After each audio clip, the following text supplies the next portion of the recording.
Thursday afternoon, and you know that means it's time for the WrestlePurists podcast. I'm Hollywood Hangman Adam Pierce back again for this week's podcast. All my lovely cohorts.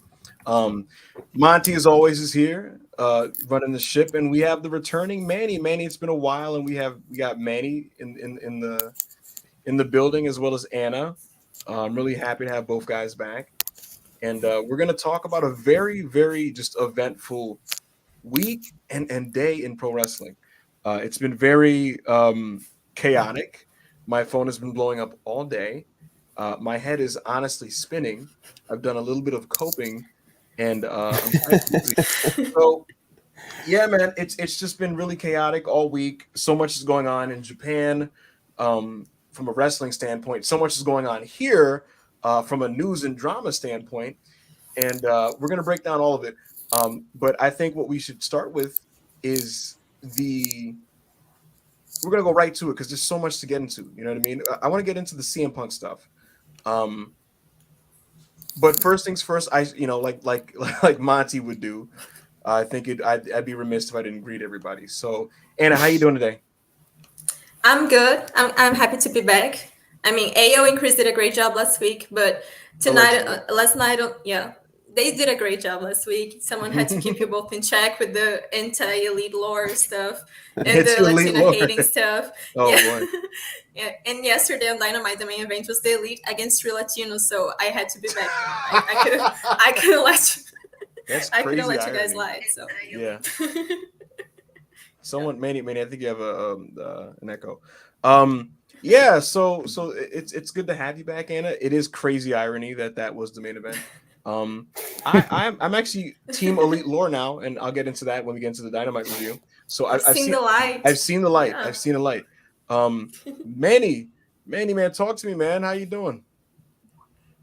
I'm doing good. I just saw this Bruiser Brody figure. Never changed, Manny. Huh? I said never change. Oh. Yo, Monty, Manny is kind of like Dave Meltzer in that he's like he's just very random. Like he'll bring up whatever, like at any point, like yeah. Because we'll be talking about something, right? And then Manny will be like, it'll be something he saw on the timeline, right? He'll just be like, wait, Tyler Bate's in NXT now? It's like, what are we talking about? You know?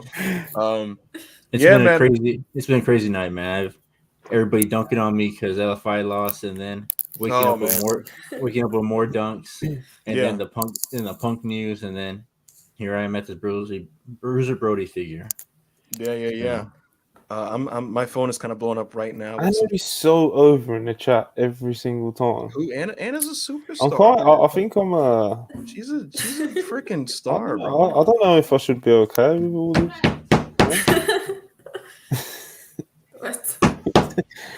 Look at all this.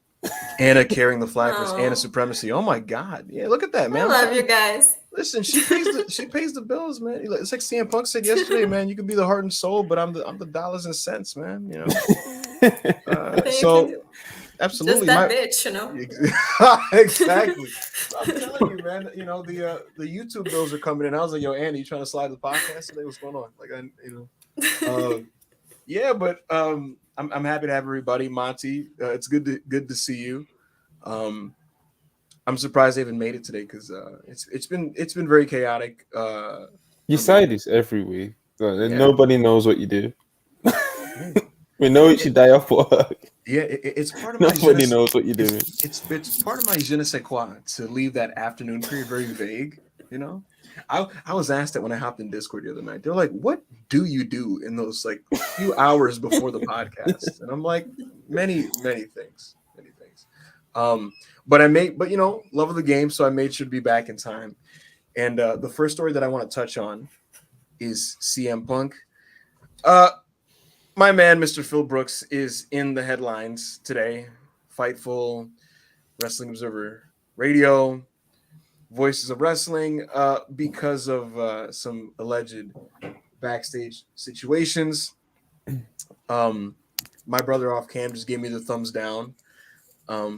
But yeah, now CM Punk apparently the remark about Hangman Page was offhanded and not planned at all, and it caught everybody by surprise, including the people backstage who were unaware of this comment that Punk made about Hangman. And Dave Meltzer said that there's some realness there, and that Punk probably took exception to something Page said during their promo battles in the past.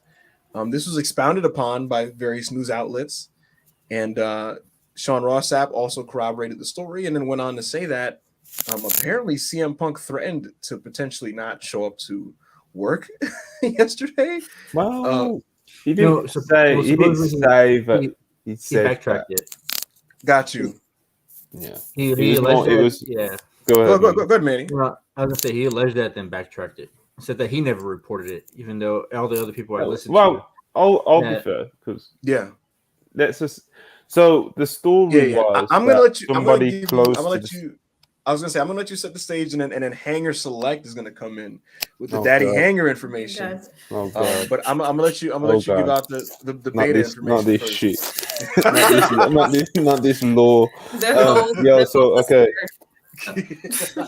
So to kind of like, so from what I've read so far, which is pretty much most of the Fightful stuff, it is so the report was somebody close or somebody who has knowledge of the situation said they wouldn't have been surprised if he didn't show up to work or something like that. Then of course, because of the way it's been aggregated, CM Punk might not have shown up. Sean done an update saying that isn't what we said, that like CM Punk never actually threatened to say that. It was just that someone said, where is it? I'll get the actual update up because it's not that long.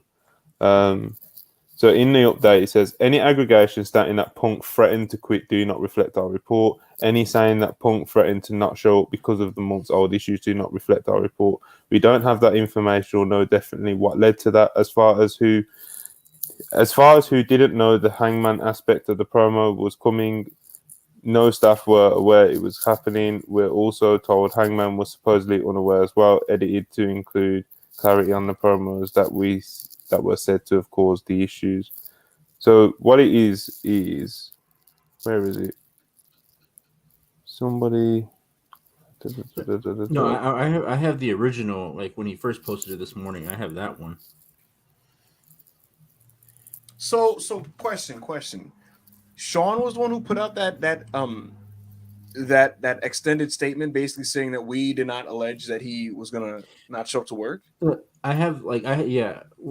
So I'll read the sentence. Sources familiar with the situation claim that CM Punk has often verbally expressed his displeasure, including recently so blatantly that they thought that he might end up quitting the company. Those close to him say that he might almost decide to stay home instead of coming to August 17 Dynamite. That's what he said. Yes. So those close to him said that he might have almost decided to stay home. It's not like, because people were making out like Punk threatened to not come to the show when that just did not happen. So I think when Sean was seeing all the inaccurate aggregations, he had to kind of clarify. It all comes back on him on the end of the day. Yes. You know what I mean? So this happened to me. It happens. You know what I mean? Bro, Monty, I made my report about NXT, and I ended up like blocking. One person came in to replies today and was like, "I thought you said UK was done." I'm like, I did. I didn't. and like people just misinterpreting like the wording of what you say. That's why when you actually put your name to a report, you have to be very careful with the wording, because what you'll come to see is, and Anna could probably speak to this when her tweets bang, is that people have a hard time reading. People have very hard times reading things and comprehending things.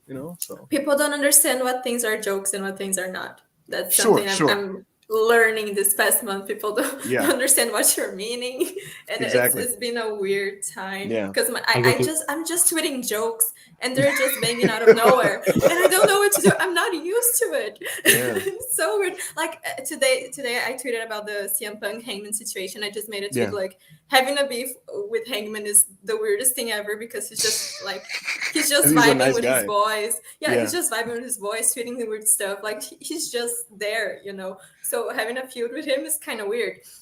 But and then like people started to reply, oh, you don't know what kayfabe is? Like, you don't know you don't know you're being worked? Don't you know what wrestling is? Like, I'm sure you're very aware of how wrestling works, and you're just making a joke, you know. It was Honestly, really Anna, weird. it's crazy. This whole week, right, for me, Monty, like I'm not a reactionary person in general, right? And I'm not you know, I don't get outraged at stories in wrestling. Like most things just make me laugh in general, right? And so when stories happen, my natural inclination is how can I make a joke out of this on Twitter, right? And so that's why, like, when the Triple H tampering stuff came out, right? I was like, this is very funny, and there are so many jokes to be made. We'll get to it. There's so many jokes to be made, right? And I remember I was making jokes, and people in my quotes, like, you know, like there were people on the timeline who like wanted like Tony to pursue legal action, and you know, hopefully maybe Triple H gets arrested and stuff. I was like, bro, you guys are fucking geeks, bro. Like this is insane. Go ahead. Anna. No, I just made a joke about Max Caster writing a rap with contract tampering in the bars, and people started going off. What's so weird? Like there was a guy that told me to touch grass because wrestling fans took everything so serious when I was literally making a joke. It's so weird, man. Like I just, bro, for me, it's like AEW doesn't pay me, right? And WWE does not pay me. So I'm not legally obligated to like passionately take up for these promotions. I just watch them, right? And so like for me, this shit is just funny. Like I don't need to be like, you know, an actual paid soldier about this kind of stuff. But anyway, yeah, man. So this Punk thing is just it's really all over the place. There's so many like different concurring stories happening at the same time. People are trying to figure out what's the truth, what's not the truth, how much of this is legitimate, and a lot of people, you know, the natural reaction is to, you know, figure out who's the good guy in the situation, who's the bad guy, you know, and make your takes based on that.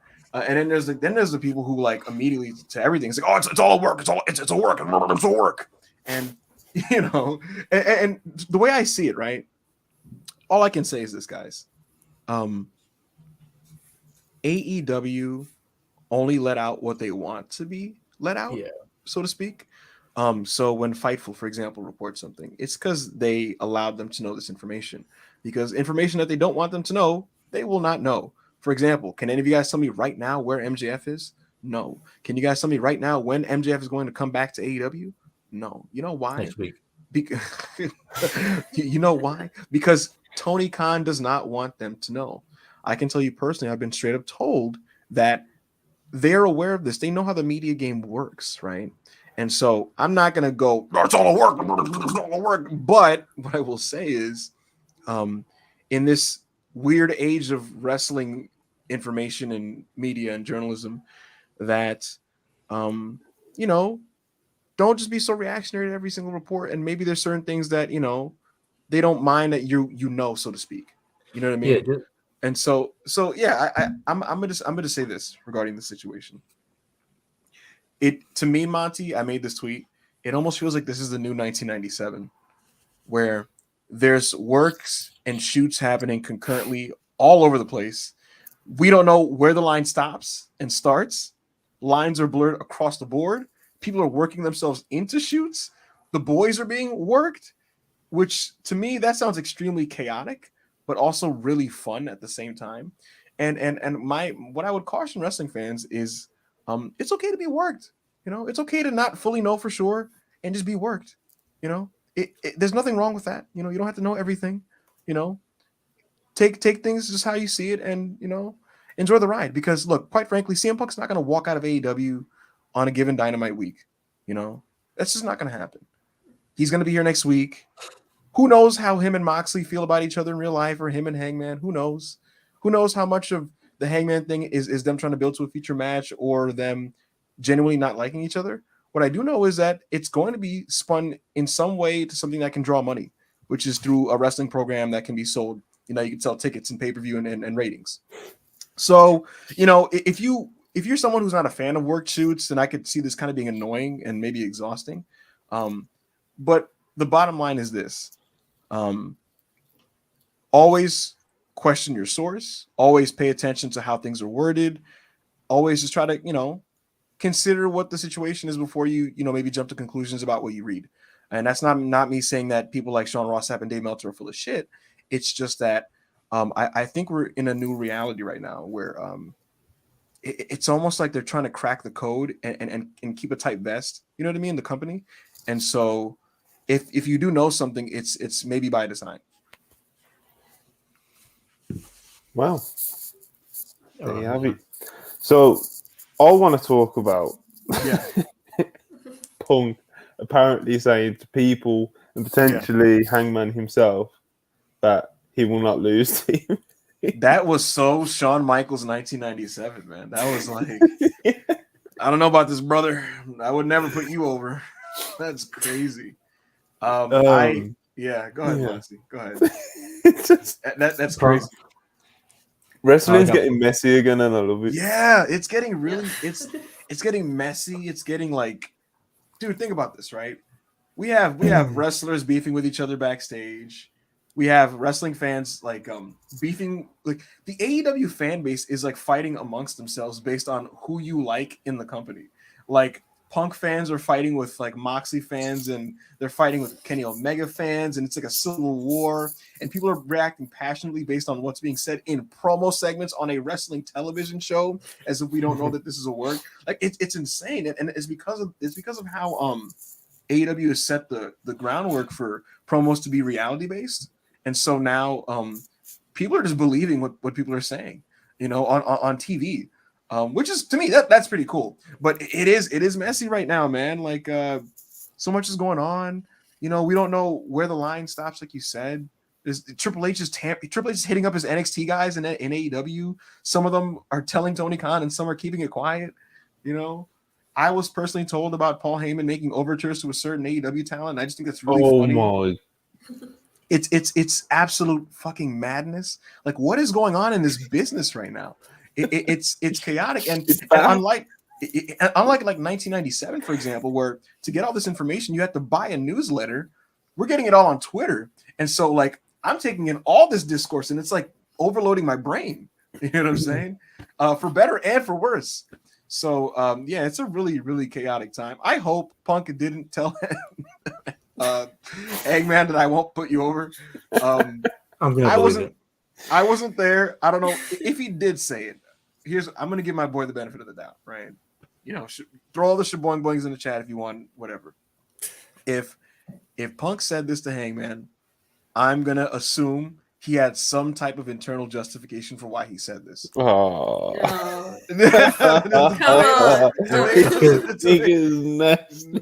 Hey man. Yeah, I mean, man, team Punk. If he don't want to put over Hangman, I'm not gonna put over Hangman. If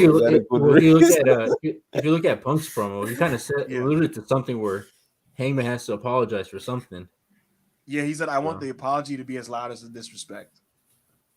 So I wonder, like, I want to picture like how that conversation went down. Like how did Punk just walk up to him and be like, "Yeah, I'm not losing to you," and just like walked off, or like, and this Hangman just put his head down, just like. What I do know that no matter what it is, it's never going to be as funny as the way the Shawn Michaels thing was described. Which, for those who don't know, Bret Hart approached this man trying to squash their beef and said, "Hey, man, I know we've been through a lot of bullshit, and you know there's a lot of nonsense going back and forth, but." You know, if the time comes and I have to put you over, I will put you over. And Shawn said, "Oh, that's great, but I would never put you over." And I'm like, that's insane. Like, that's just crazy to me. Like, I don't think Punk's that much of a diva, even though he can be, you know, potentially prickly and ornery, and sassy. But yeah, I hope you know that 97 Rage BK had a point hanger. Hey man, who had the longer career, Shawn or Bret? Anyways, wow. This is just nasty. Like, we can't. This is tough. It's gonna be a long few months. Let me tell you. Okay, I want to ask you guys, just out of curiosity. It's not the exact same topic, but what AEW talents do you think when Triple H hit them up, they were quiet about it? Like they were just like, all right, man, you know, we'll talk about it. We'll we'll see what happens. You know, talk to you later, buddy. Like who do you think was just kind of like, hey man, keep in touch? Every single one of them, besides every single one of them, besides the one that who told. Yes. All right. How much do you guys think Adam Cole cried when he told Hunter, like, I can't leave right now? I'm sorry.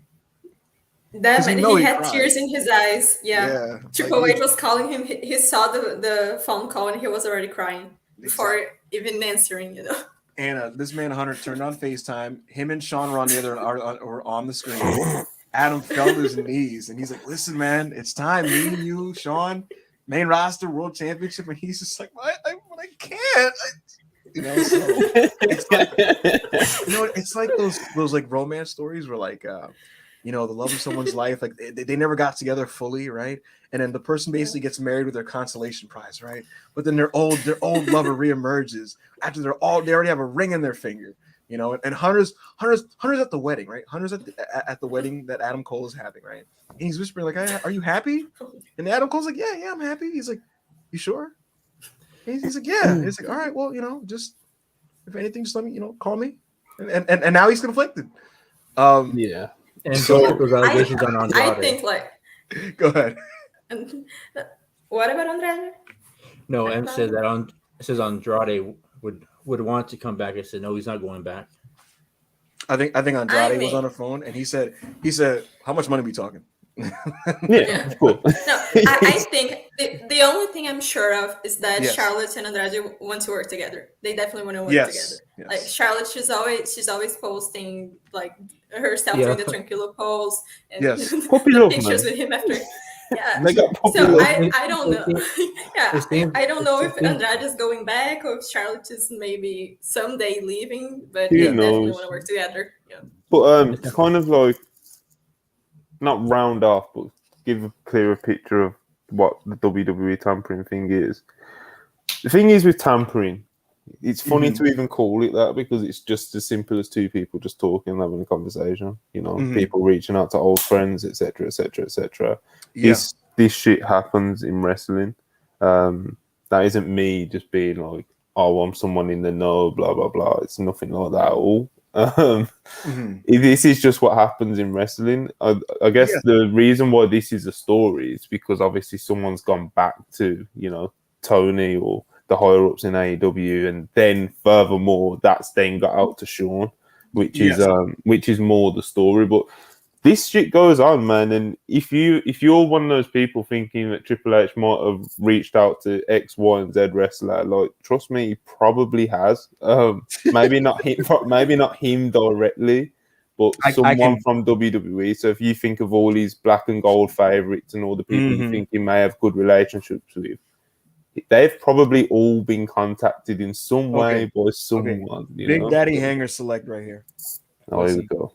Listen, Big Daddy Hanger Select can tell you straight up right now, people of WWE's talent relations team have made overtures to multiple wrestlers in AEW, and I can tell you 100% Triple H himself called a number of AEW wrestlers. Are they people who used to wrestle in NXT? Absolutely.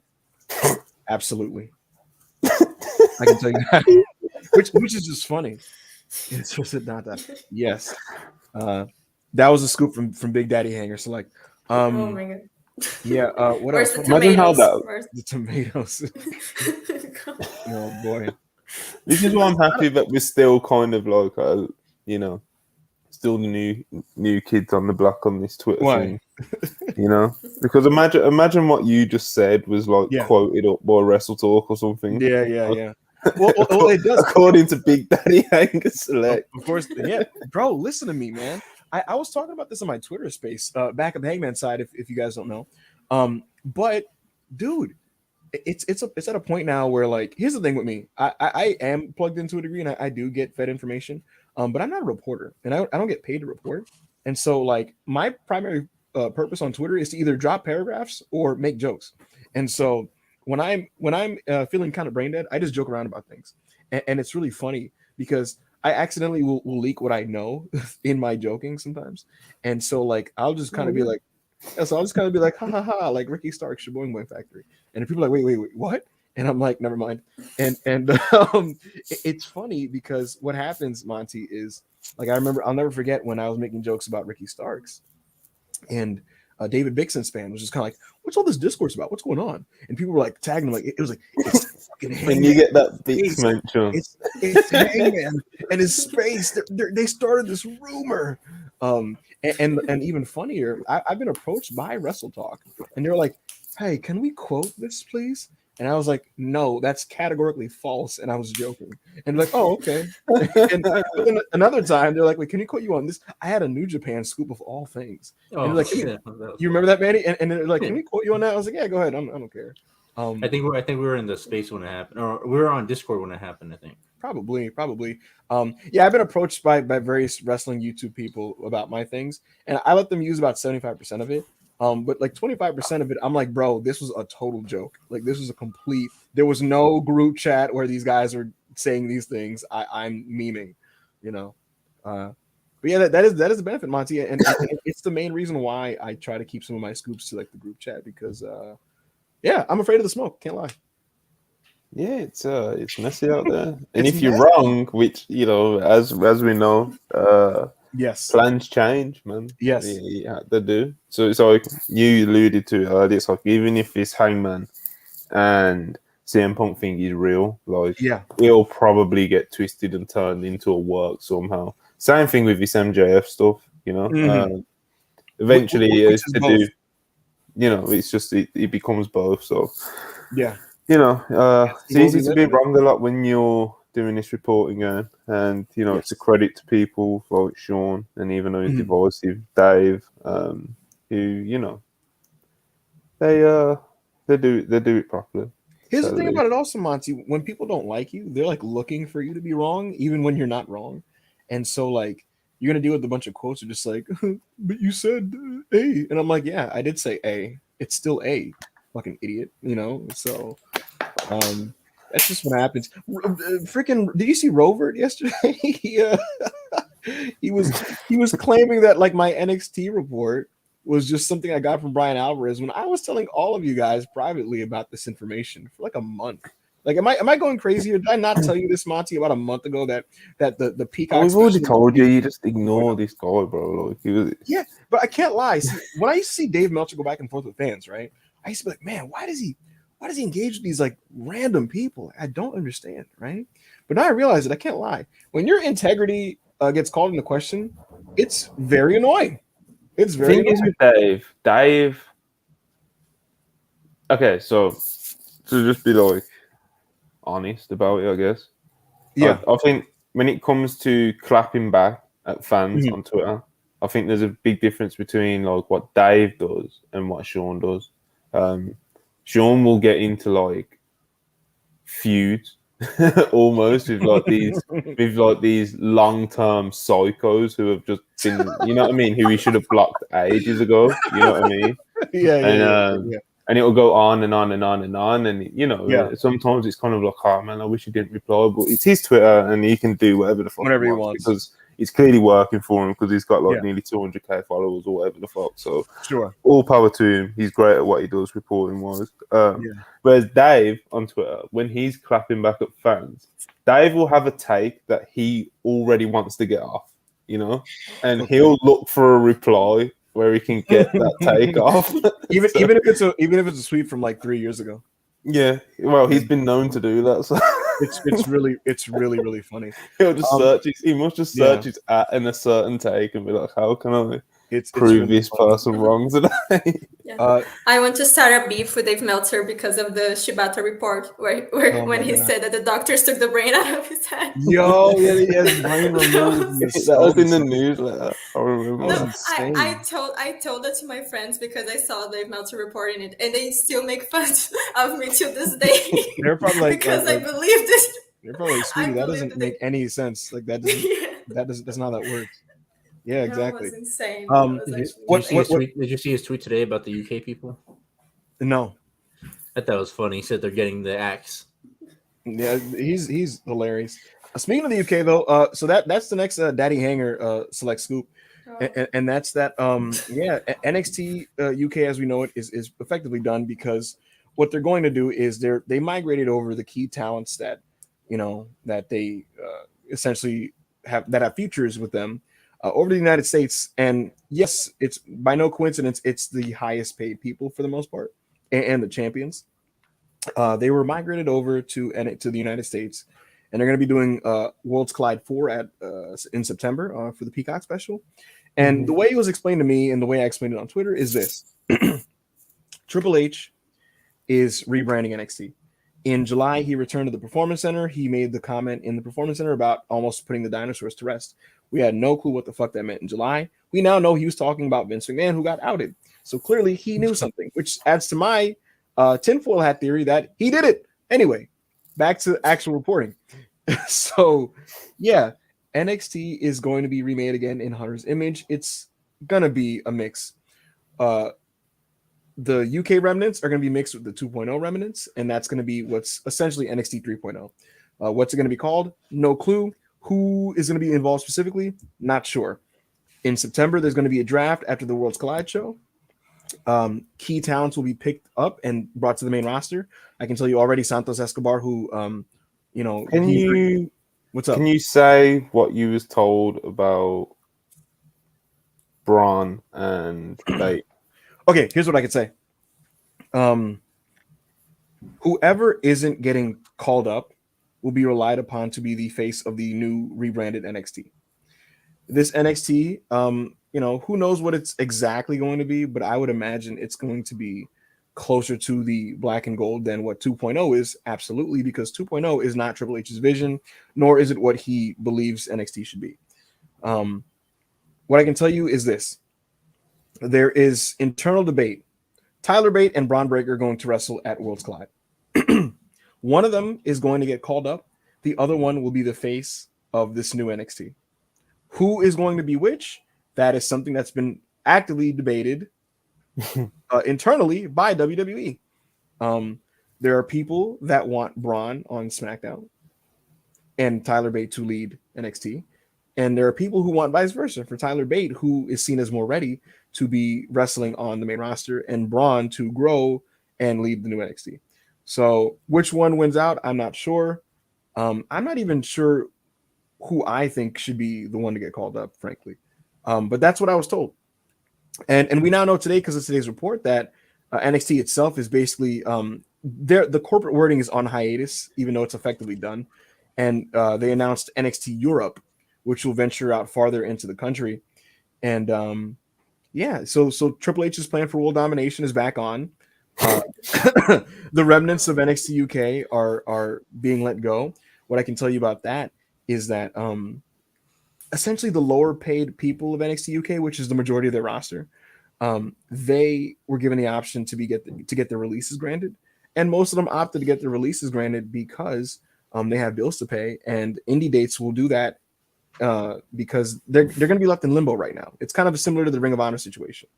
We don't know what NXT Europe is even going to be, if they're even going to be used for NXT Europe, and how that's going to work, and how pay is going to how their pay is going to be affected by this, because they don't have any TV dates. So for most of them, it just makes complete sense to get your release, take indie dates, and get paid.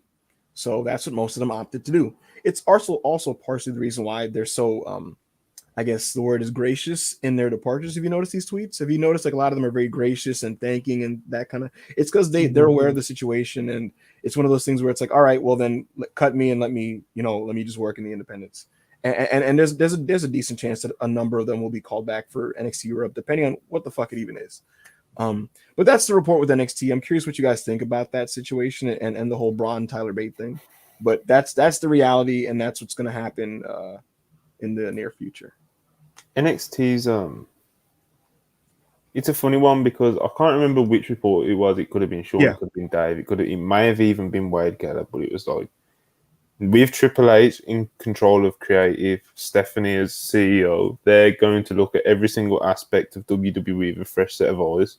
So it was one of the first thing I thought of was NXT UK, honestly, because it was just like, how do you look at that and think, okay, that's fine the way it is, Something had to be done, whether it was closing it down, whether it was merging the two brands like it seems like they're doing, whether it's, whatever it is, it needed something, whether it was a rebranding or just whatever, something needed to happen pretty drastic with NXT UK, because it was just kind of quietly sitting there and nobody cared about it for way too long. So at least they're doing something, I guess. It'll be interesting to see how aggressively they continue to move with recruitment, especially now on the European scene, because Triple H, unfortunately, a lot of all the best indie talents are in AEW now. So yes, the scene, there is still some special talents out there, especially if you look in places like Mexico. I'm sure there is more than what I'm aware of here in the man, UK. he's like, no, please leave it alone. Why would you bring Mexico up out of all Oh my places? god, could you imagine NXT Mexico? No, but it's just Yes. I'm just talking for NXT and WWE in general. It's like if you're Triple H looking at the scene now, it's a lot different than what it was in 2019. Completely. Yes. If you were Triple H and one of the people working for the Performance Center 3 years ago, right? You could pop up any indie show and you're gonna find 5 hoopers you're gonna want in your company. And now you're gonna find 5 hoopers across like maybe 5 shows. So it's a much more shallow scene. He should start off with NXT Canada and then work his way down. NXT Canada. If you ask me, I think he should focus on the rebrand of the main domestic NXT and get that over and get that back off and running. Yeah. And get that back to a point where he can run takeovers, which he wants to do again. He wants to tour it again because that's what he believes in. And to me, maybe have a good SmackDown. Good luck. I think I said it to you yesterday. God bless him, and I like the ambition. But with AEW and the talent pool that's available, getting back to putting 25k in the Barclays like they've done before is that's a multi-year process. What I can tell you though, Monty, is look, man, if you do give me a WWE produced alternative brand that has Tyler Bate, let's say some badass dude from Dragon Gate, right? And then like just it's literally any guy you landed from Mexico and another wrestler and stuff. But you told me that can't get 5,000 people to an arena with the WWE company backing and shit like that. I think it honestly could. It would take time. That's not a takeover though, bro. Yes, that's not takeovers. Like takeovers were filling arenas like 10, 15k, bro. They were doing it. They were doing the thing, bro. It was crazy. And now it's because AEW didn't exist, I think. And people wanted independent style wrestling with a big budget and presentation and stuff like that. And yeah, the market is kind of cornered for that a little bit with AEW, but we'll see to what extent. We will certainly see to what extent that means. But that's why for me, it's like I read all this stuff, and I my thought on this information is just that honestly, Hunter should focus on whatever this new NXT is going to look like, rather than like I'm gonna do NXT 3.0, NXT Europe, and NXT Japan, and NXT Mexico. It's like, bro, just fucking slow down, just relax, fix Raw and SmackDown, bro. Like, you know what I'm saying? Like, we're on the path, but can we get your house in order fully? This feels like you stepped into your home that's been like ravaged, right?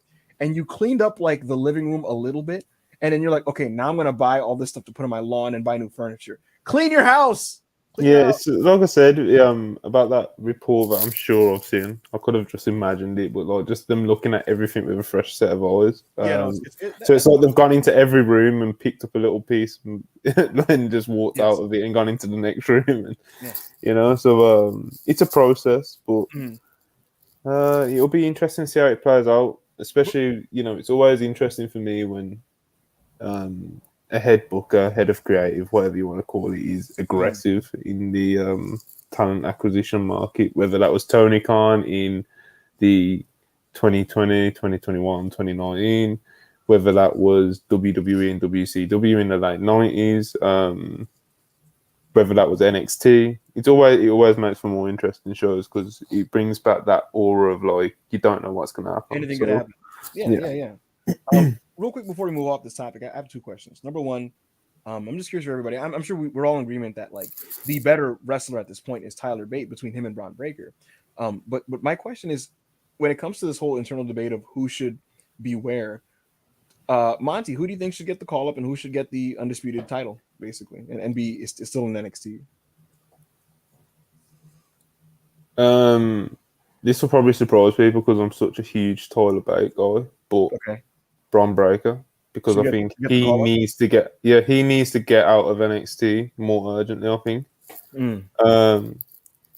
if you pay close attention to the NXT crowds, which I doubt anyone actually does, because obviously it's just kind of like, you know, those Florida weird WWE from crowds. Florida. Yeah. But like Braun Breaker, because he's just been the ace kind of pretty much ever since he's been there, he's kind of like, I don't want to say like Cena, Cody Rhodes vibes where but he does get a couple of boos, but like when he had that face to face with Tyler Bate at the end of the show on Tuesday, he did get a few boos, which is is probably just an indication of what more how many more people can he beat, how many more people can he run through, and it's just kind of like, if he's going to drop the belt to somebody, he's going to have to win it back, because that's what you're building him up to be. I think it's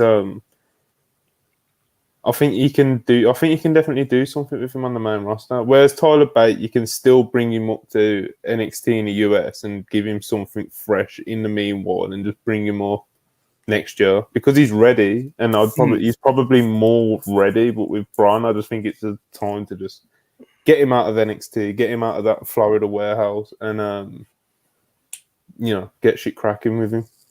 Anna, I feel that Braun Breaker, like, he fits more in the main roster right now, with the main roster as it is right now. Like, we don't know how it will be like next year, 5 years, but right now I think Braun fits a little bit more. And if Triple H wants to get NXT back to the sort of black and gold days, I think Tyler Bate is the right decision, especially in the wrestling side of it. Yes. I mean, he can give the matches that Triple H wants to. And while we're talking about NXT, I just want to say, like, Triple H better stay away from Japan. Don't even look. Don't even look at Stardom. Like, my worst nightmare is that he starts like talent poaching from Stardom again, like he did with Kairi and Io. Yeah. Because I just know he would try to get Julia, and he would try to pair her up with Giovanni Vinci and call her like Juliana Gucci or something like that. Like, I just know. I just know he would do that. So don't even look at that. Anna, it's crazy. I literally saw a tweet where someone said, like, if he looks at Stardom, Julia's the first person he's gonna steal. That's crazy. And also, I hope they free Meiko Satomura. Don't make her lose to Mandy Rose. Oh my!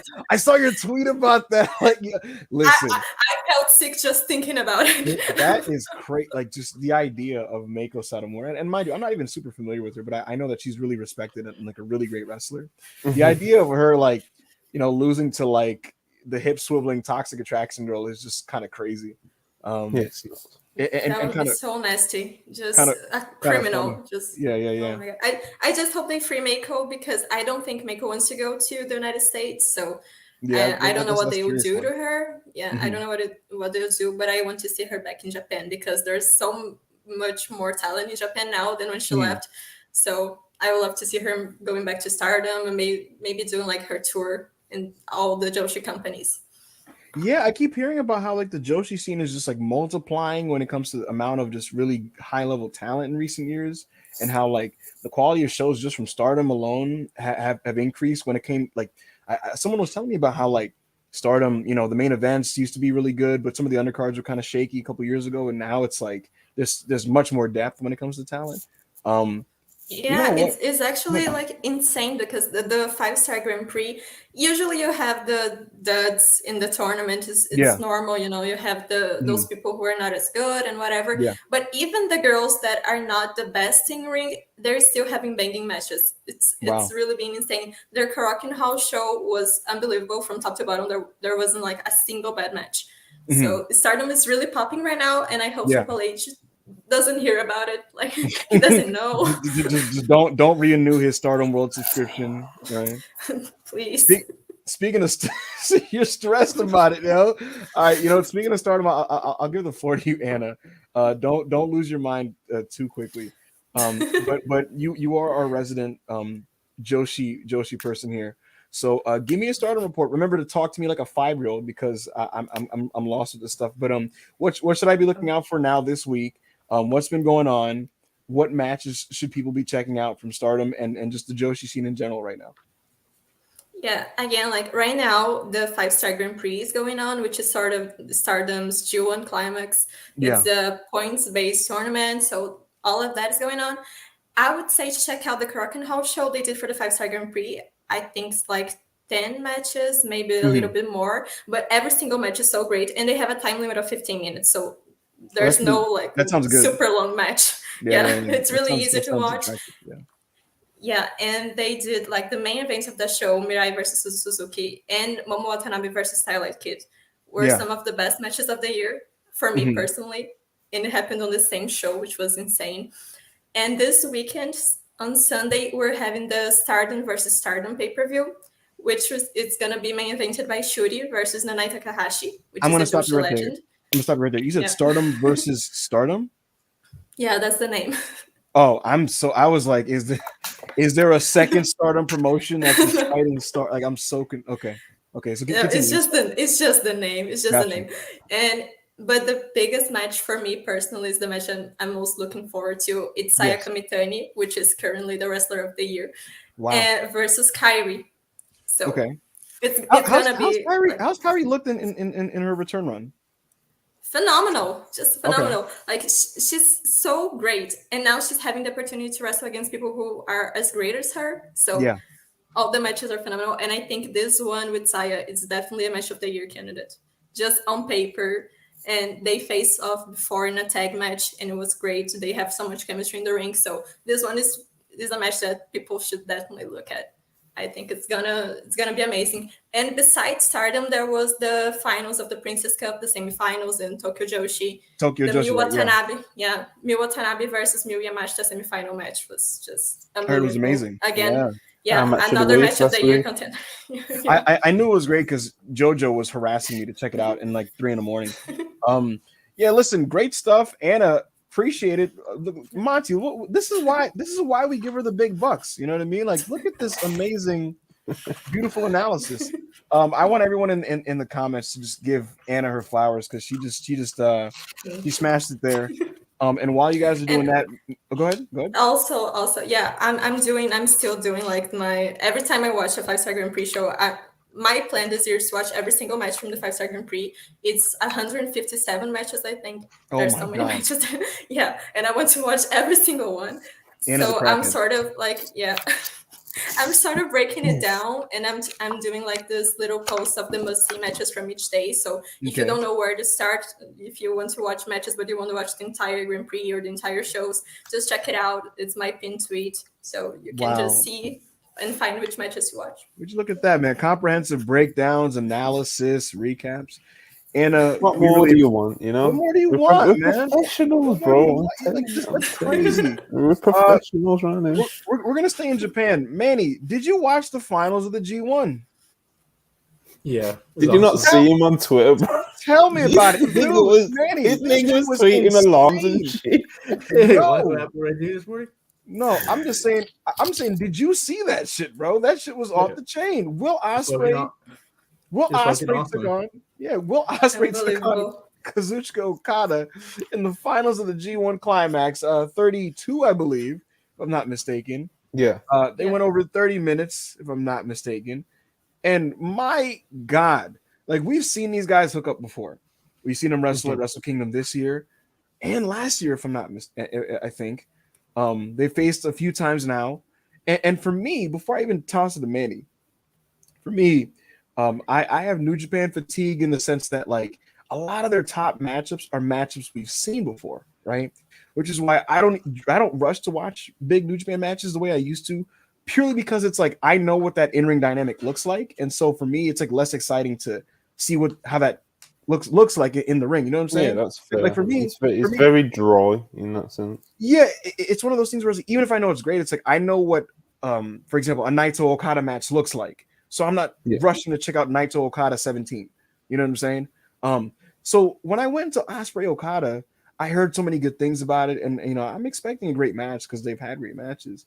But I was caught off guard with how good this was because it starts off and it's the big long Okada match. They do the feeling out stuff and tap the chest, rope break, and the usual long New Japan match stuff. And I'm like, yeah, this is good. But then the reversals were insane, bro. This man, Ospreay, went for an Os cutter and got hit with a drop kick on the back of the neck. This man, Ospreay, was doing styles clashes and going for one-winged angels. Like, Manny, go ahead, bro. Go ahead. So, like I just said, nobody does big matches like New Japan does. Like the way they did the presentation with the flowers, even like the costumes that they were wearing. Okada with the Inoki robe, which It was like, sexy. Yeah, it was like that. I didn't realize it was like 3M. So every time they flash, it would turn gray, and I was like, "What the heck's going on my phone?" And then I realized it was just like his robe. Yeah. And then you have Osprey just like a god. And then after like that performance, it was weird too. It was just crazy because Okada got him in that thing. You know how he does a tap the shoulder, tap the chest thing, like Okada usually does. Mhm. So he does that, but instead of tapping the shoulder, he just elbows him in the face, which was just freaking sick. Insane. And then Osprey just with all the different counters and everything. And then I was just hoping that he won. It was just like I was like, man, we need a new change in this New Japan, and Osprey's a change. And then he lost, and I was like, fuck, man, that ruled. And I'm just like, I don't know how somebody outdoes every great performance. I don't think any. It's crazy. It's you can't when it comes to these two, both these guys, right? It's like whatever. Because here's the thing. I've noticed with New Japan Pro Wrestling, for example, and again, I'm on record thinking that the product is just not quite as interesting as it used to be, and it's kind of cold, and a lot of the matches are repeats, and so it's just not whatever. But quite frankly, it's like they don't let you be dorks about this. Like if you want to be one of those people that kind of criticize the epic match formula that New Japan does, which they do all the time, especially for Okada, right? If you want to criticize Okada himself as a performer, maybe, he's not as motivated as he used to be, or his matches are formulaic. If you want to criticize Will Ospreay, maybe he just, his 5-star matches aren't memorable, or whatever you want to say. It's like they have these matches where it's like through their work, they're telling you to shut the fuck up. Like I'm sitting there and Monty, like we're getting the dramatic camera shots of them like on their hands and knees, right? And it's zooming in on Ospreay's face, and he's like, and it cuts to Okada, and he looks intense and stuff. And I'm like, bro, listen, man, this stuff is just awesome. You have to have look, wrestling is subjective, right? Some things cannot be for you totally, and so really long, overindulgent, epic matches can be kind of like a slog sometimes. But I'm watching this, and I'm like, man, you have to be really trying to think that this is bad, to think it's bad. It's just epic. The counters were amazing. The final like 10 minutes of just it's not even like finisher selling. It's like counter finisher. You know what I mean? Counter tombstone, spinning tombstone, rainmaker reversal. And they're so creative and inventive and athletically impossible. Like Osprey's that like reach around kick he does. Like how does his leg bend like that? I've seen other wrestlers do that, and it looks like shit. All right, confession. When Osprey did it in this match, I got up, right, and I tried to see if my leg could bend like that, and I fell. And so I was like, so maybe I'm just fat, but like I was like, how does he do that, bro? Because somebody stand up if you're listening, bro. Stand up right now and reach your leg backwards, but then curve it. Like it's weird. Like I'm doing it right now. It's weird. He's sensational, man. It's you can't man. Look, if you don't think he's the best in the world, that's fine. You have to like at least say he's one of the most athletically gifted people we've ever seen in the history of the business. He is so talented. I thought this was excellent. Okada wins. Not the most, I guess, inspiring thing in the world, so to speak. But what I will say, Monty, is I'm really happy that because I saw some people saying, "Oh, it doesn't matter who wins the G1 because there's a 2-night Wrestle Kingdom," and that's been a thing for years. It's like, who cares about who wins because they're both going to get a shot. It's a 2-night thing, and I always thought that kind of sucked. It's like, then what's the point of the G1? What's the point of holding the briefcase? What's the point of Wrestle Kingdom, right? I am of the belief that, in my personal view. Just tuned in, Wise Hanger telling me to wrap my legs around my head. Jordan Potts, I want you to stand up right now, right? and stand up right now. Pick your right leg up, right? And then point it backwards, but also wrap it like in a curved motion. And I'm not paying your medical bills when this fails, but just try it out. But no, man. He's a poor man's Ricochet. Never say it again. Who said that? Did someone say that in the comments? Yeah, Kirby Freeman. I I have nothing against Ricochet, but he can't do the storytelling Osprey can do. Like he doesn't. The storytelling Osprey does. Just in the middle of this match, when he started going off and doing the finishers of everyone who has beaten Okada before, I was freaking out. It was 8 a.m. Everybody was asleep, and I was screaming. I was just screaming because, oh my god, when he did the V-trigger hand, when he looked at Okada and did the whole like, I freaked out. It was so good. And when he attempted the one-legged angel, and it's so great. I think they're really building towar's Osprey versus Omega because 100%. after the match, the commentary started to say like, maybe I think that if he had hit the one-winged angel, he would have he would have won. Like the commentary said that. And oh my god, it was a phenomenal match. I really like Osprey. I was looking back into my list of my favorite matches of the year, and there's 6 Osprey matches there. Like he's unbelievable. He's just delivering this year nonstop. He's amazing. Did you hear the crowd when Osprey did the V trigger and got him in the one angle? Yeah, bro. Yes, they were shook. The whole arena gasped all at once. The crowd at one point was just popping. My fist. Just popping in the air. That's the thing. That's what I love about really, really great matches happening in Japan now. It really sucks that the fans can't make audible noise all the time for the big events like that. But when the matches are so good, they do it anyway. So like in all these reversals, all you hear is like, oh, like for every. Bro, that New Japan even uploaded it onto the Twitter. Like that 2-minute stretch where Osprey hits a hidden blade, then he hits a high flow, then he hits a Styles Clash, then he starts busting out the V trigger into the one-winged angel, fails, gets nailed with a rainmaker, then kicks out of it.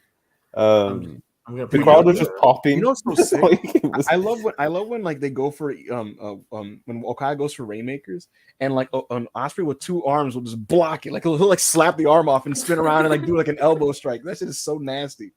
I want to point out that I know like the is loud.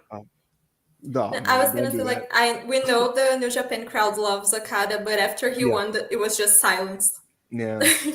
I think people were really rooting for Osprey to win, and they managed to build a story that we felt like I just knew Okada would win because after they announced the one night Wrestle Kingdom, like how can they do on one night Wrestle Kingdom and don't have Okada main evented? Like it wasn't gonna happen. We just know it wasn't gonna happen. So I knew Okada was winning, but still they managed to build that tension, and it was so well made. Definitely one of the best matches of the year, maybe one of the best matches ever. Like I don't know, it was great. Really great. It's crazy, and Monty, mind you, I'm a cranky old man, right? So it's harder to please backup Hangman unless you're CM Punk, and so I'm sitting here, and again, I didn't fold my hands like this isn't that good, but I did say to myself about maybe 15 minutes, and I'm like, that's the problem with New Japan. It's just like it's the no sound, the no crowd noise. It's a hard barrier to get through. It's hard to be as great as the great Omega matches without any crowd noise. But then they started doing the reversals, and I was like, "Yo, this is crazy." I was like, one thing I want to point out too is like when Osprey came out, Chris Charlton, he said that Osprey's a real All Atlantic champion. So I think they teased the thing with Pac, and then he also said that greatness recognizes greatness, and they don't yield to greatness. And I thought that was such a great opening line for this match, where it's just like Okada is trying to defend his spot between a young guy like Osprey, and Osprey came into this tournament as a heel, and by the end of this tournament, he's a babyface, and he's also cutting promos like Omega was when he was going to go into hockey. Yeah. You know who else is a notable New Japan gaijin that went from heel to babyface naturally, just purely by virtue of his excellent work? It was Kenny Omega, who Osprey is clearly going to face, probably at Wrestle Kingdom. So all of this is pretty exciting. Hearing about AEW wrestlers probably going to the Tokyo Dome for that show is awesome. Forbidden Door was incredible. So a follow-up to Forbidden Door of some kind in Japan is really exciting. And it's good for New Japan Pro Wrestling because I do think that they need a shot in the arm. They do a lot of things great. The big matches, their top stars are sensational. They know how to make people feel like gods, like Okada when he walks out with the robe, which is sexy, like I said. It's just one of those things where they need some injections of new blood, new matchups. You know what I mean? So seeing their top guys mix it up with AEW's top guys in the Tokyo Dome, I mean, what more could you want? So I'm excited for that. I'm excited that they're coming to my neck of the woods. They're coming to New York City in October. I'm going to be buying tickets to that. It's going to be a busy fall season for Hangman, man. I'm going to be at Arthur Ashe in September. I'm going to see if I can get in the press scrum and get a media pass. I'm going to be at the New Japan show in New York, and I will be at Full Gear. I don't know if this has been public. Is it public news yet where Full Gear is located? No. Okay, then I'll be quiet. But I will be at Full Gear. I'll be at Full Gear. So it's gonna be a fun period. And yeah, before we get to whatever else you want to address, I want to play a quick little game with you because I just think this is really funny. Someone gave me the list of UK wrestlers that got released, right? And like to me, I didn't believe that these were real names. So I'm just gonna ask you guys. I'm gonna throw a name out. You're gonna tell me if you knew this person was like existed, right? Saxon Huxley. No. Sid, can we not do this? That's so bad. I already don't like this game. Can we talk about AEW now? Okay, all right. I'm gonna tell you straight up. When I saw Mark Andrews' name on that list, I said, "That's where he's been this whole time." Yeah, I was. Oh man, I felt so bad. Mind you, I felt really bad for what's his name? Flash Morgan Webster, right?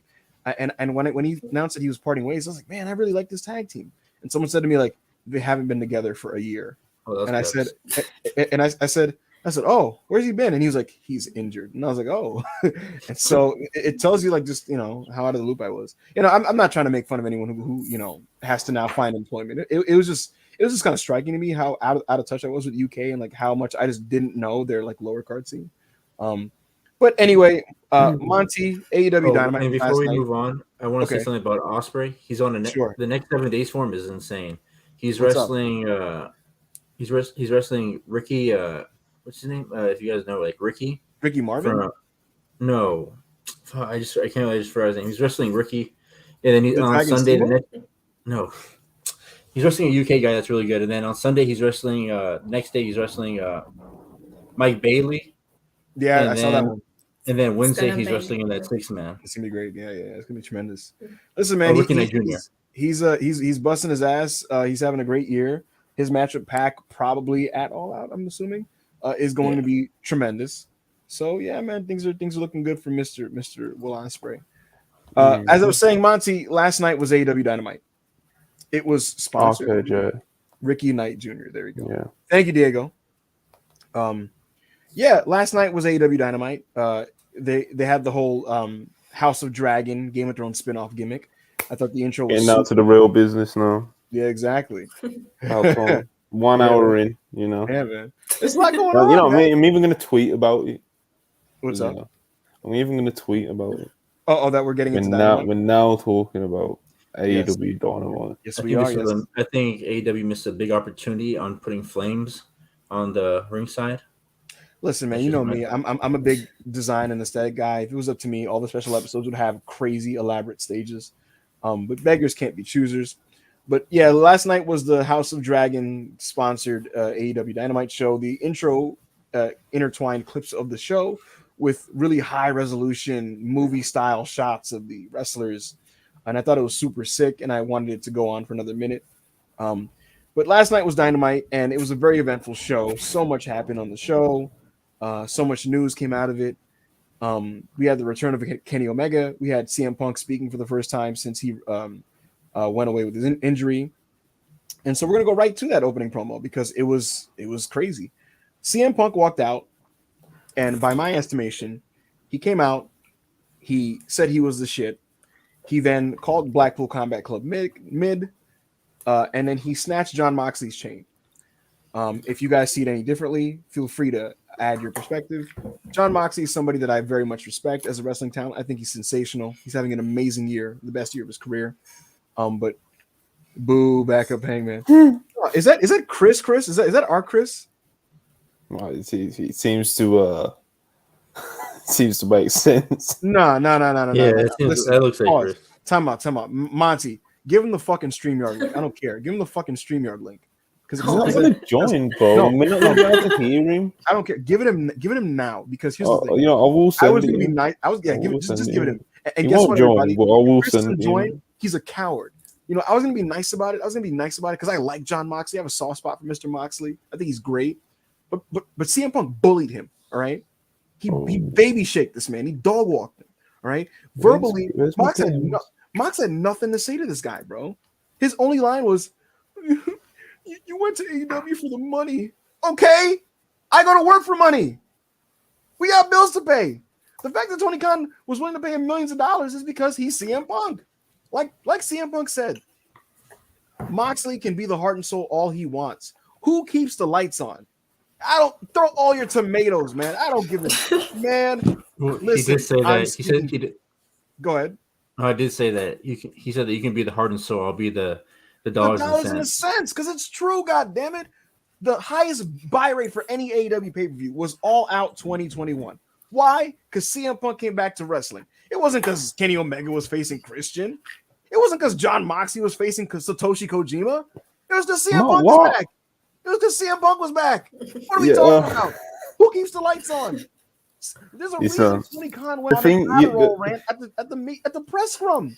He knows who pays his bills. It's CM Punk. You can cry all you want. I will bring out charts and graphs and lists. It's numerically and factually and statistically backed. All right. You can say all you want about Jon Moxley, being the wrestler of the year because he had good matches with Mance Warner and good matches with, whoever you want to throw up. He's having a really good year. He's having some cute matches. CM Punk is having. Bro, what are you talking about? What do you mean? What I'm talking about? Even I can't sit here and listen to this shit right now. Listen. I will say know who the man is. I will say that CM Punk, he did cook our boy Moxley. He cooked him. You Hollywood Hangman Adam Pearce, if that's even your real name. It's not. You are going too far right now. I'm not. Calling Jon Moxley's year cute is too far. It's cute. Nah. Listen. I'm with you. Punk did cook that man last night. When people were giving you tomatoes for saying that Punk cooked him last night, I didn't agree with it. I just put it. Chris is here. Chris, tell this nigga, bro. Bitch ass nigga. Let's go. Go ahead, Chris. Talk to Why did I get called out on my day off? I have a day off, and this bitch ass nigga calls me out. Because you and your butt buddy Rob had so much to say on social media. You were like, homophobic? No. CM Punk's being a Fed stand. No, he said the truth. All right. Kofi Kingston.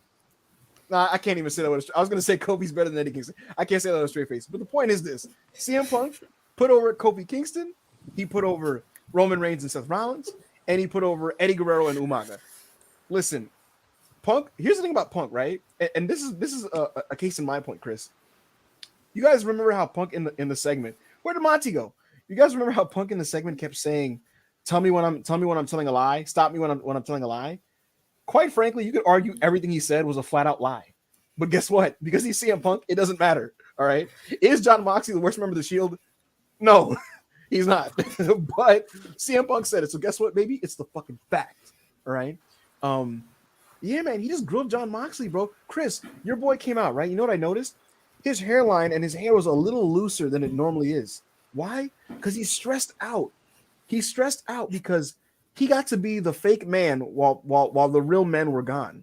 Now that Danielson's back and Punk is back and Kenny Omega's back, it's like, damn, I can't really be him anymore.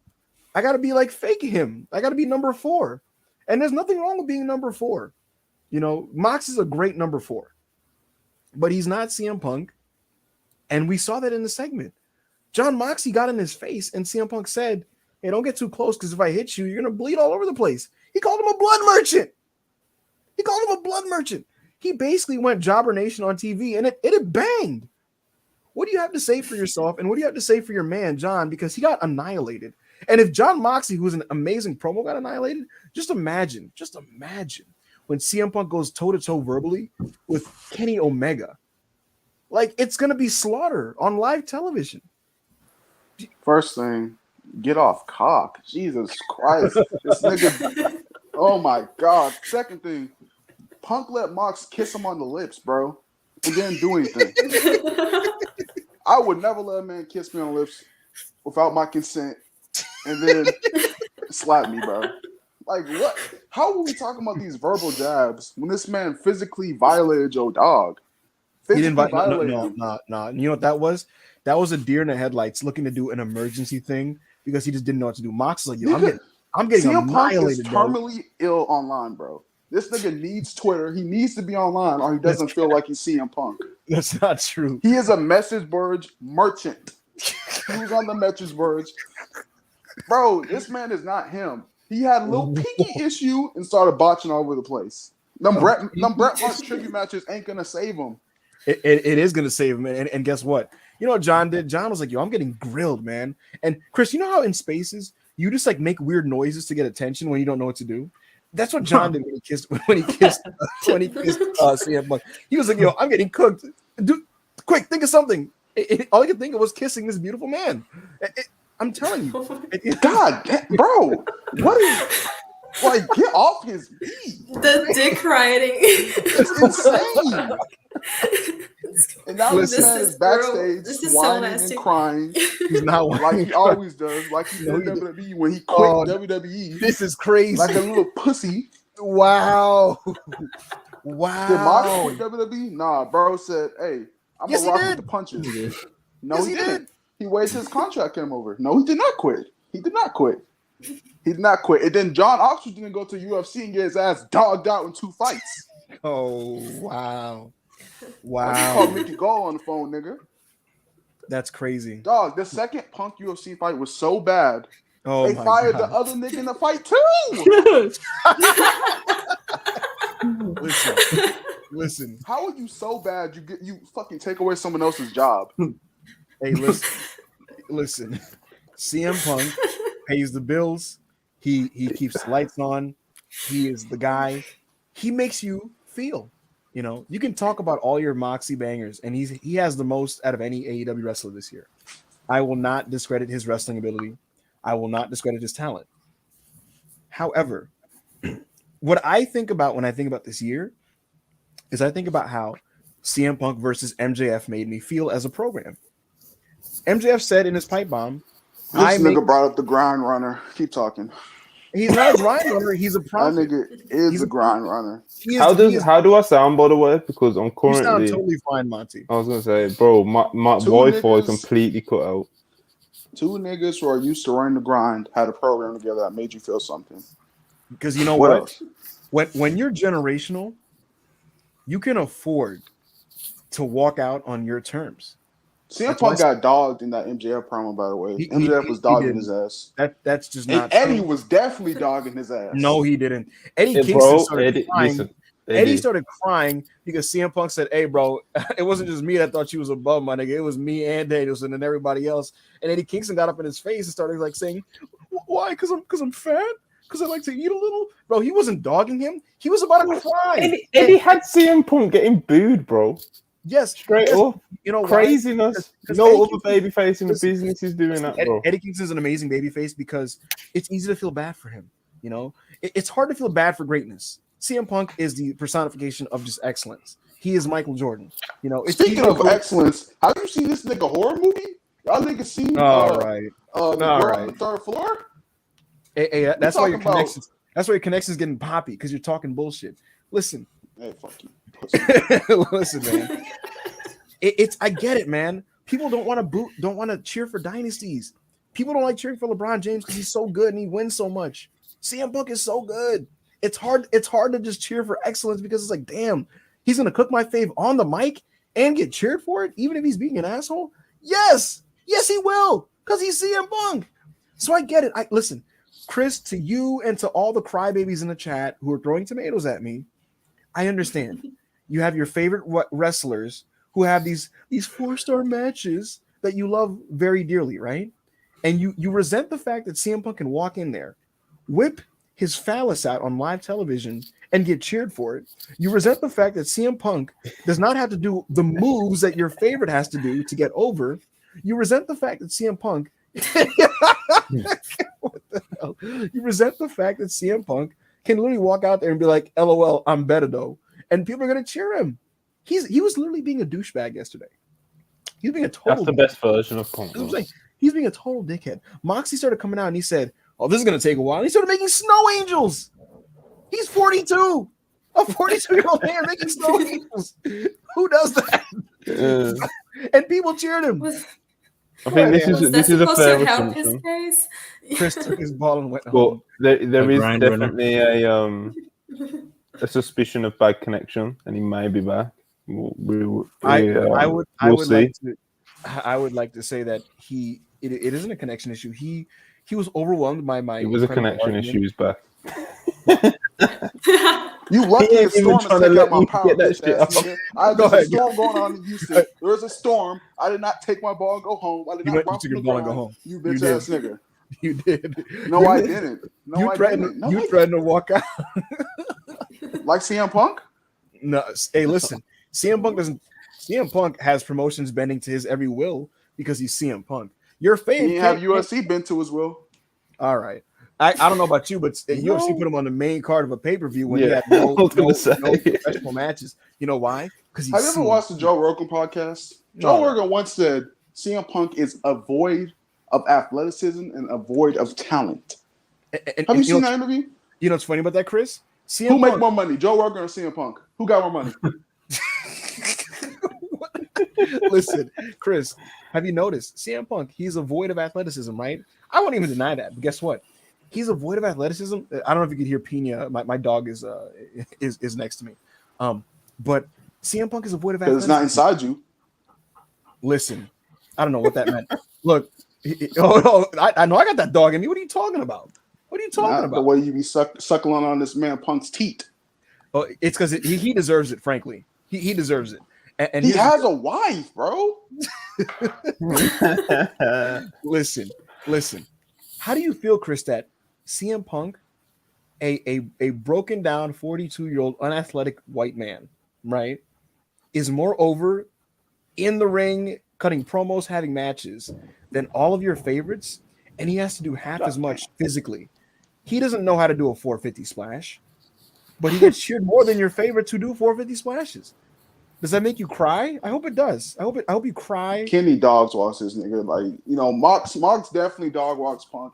It's not even a question with Kenny. Kenny, the compression shirt merchant? The compression shirt merchant. Kenny, after fucking months of rehab, is still a better athlete than fucking CM Junk. I'll go for a Jobination. Kenny broke Mega? I don't know, man. I don't know. What? Punk has not, since he's been at fucking AEW, have such compelling storytelling as Kenny did last night. Because niggas think Kenny's just a moves guy. Oh, Kenny, outside of wrestling, what is he good at? He's a storyteller, nigga. Y'all thought he actually bossed the You Can't Escape? No, nigga. But CM Punk, he actually bossed those springboards, nigga. Nah, he bossed that powerbomb. CM Punk was telling a narrative in the match. And he got outworked by Austin Gunn. No, I'm not standing for that. CM Punk, being a master storyteller and a brilliant wrestling mind, decided to sell his foot. And so once he botched the buckshot the first time on pay-per-view, he decided, I'm going to play into the narrative of the match. And so, you know, the intelligent people who watch wrestling, like myself. You don't believe that. He doesn't. CM Punk decided, I'm going to intentionally botch the second time to make for a compelling spot with a delayed selling and incredible storytelling. The spot wasn't compelling. It was very compelling and cry. So again, he's a genius. Kenny Omega, Tyson Smith is a very good athlete. You know, well, he was a very good athlete, and you know, look, he is a better athlete now than fucking Punk was in his prime when he had that blonde hair and he was wrestling in bingo halls. Listen, hey, has Punk ever a main event in the Tokyo Dome? Punk didn't need the main event at the Tokyo Dome. He was getting money. Main event WrestleMania? Punk was taking Punk was getting millions of dollars from Vince McMahon, a guy who didn't even like him, and he was holding his world title because he has a bigger stadium, Punk or Omega? CM Punk wrestled in MetLife, sir. So I don't know. Main event. Main event. Cry. What's the Coke. biggest arena he has main evented? Main evented? Yeah.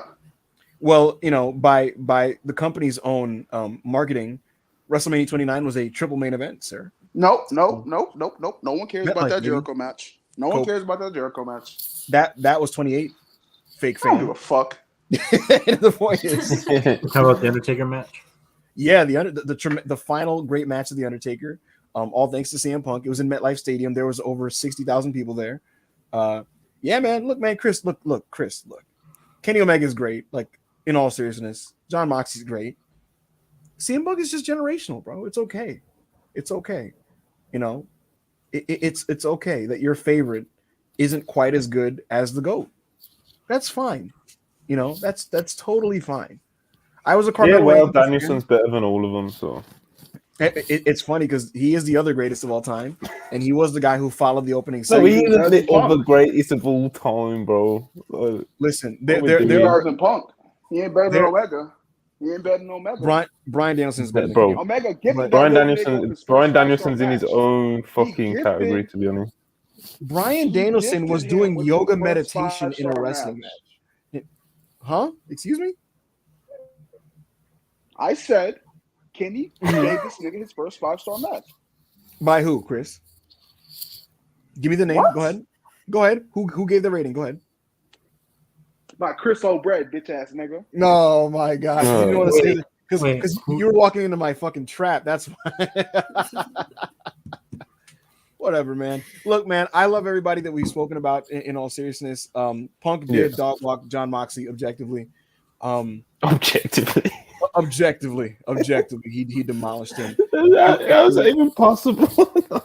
He objectively demolished him. No, he didn't. Yes, he did, bro. Yes, he did. John had nothing to say to him. CM Punk had to literally. John paused and Punk said, "Is all you got to say?"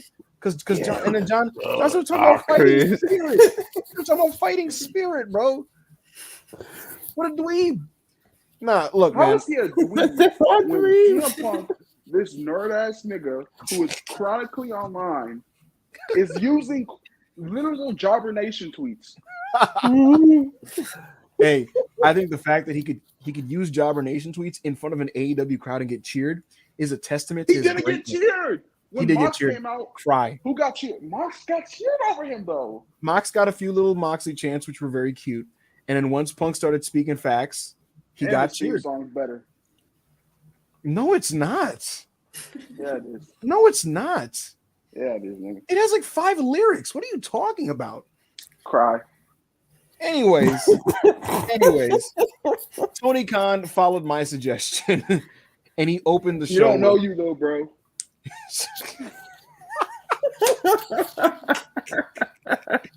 Manny, what did you think of the opening segment? I mean, you guys already said everything. I mean, there's nothing I can add. Anna, what did you think of the opening segment? I don't want to comment on it.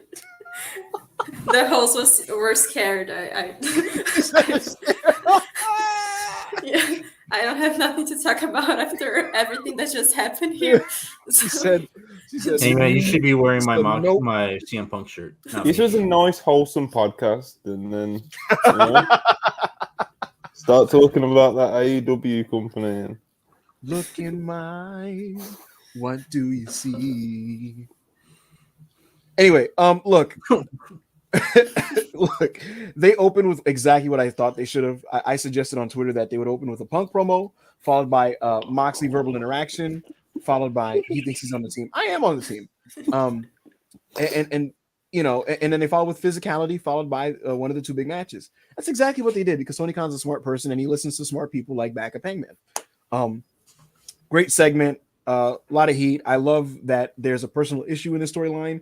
It's not a mutual respect angle. I think all of us can agree that would have been so boring if they just kissed each other's ass on the mic. Like if they were just like, "Oh yeah, you're so great, and I respect you as a wrestler, and you've been a great interim champion." Because Mox doesn't respect Punk. Anyways, what is there to respect about him?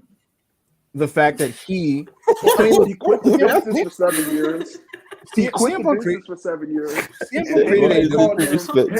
Heyman called him a little bitch, and he got mad.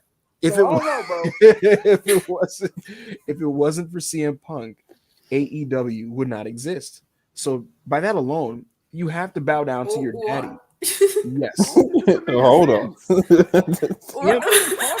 was this if it launch? wasn't CM Punk in Ring of Honor started a movement, and then that was spurred on. It started a movement, and then from there he cut the pipe bomb promo. CM Punk's After the not pipe, top 5 Ring of Honor. what are we? Yo, Monty, cut.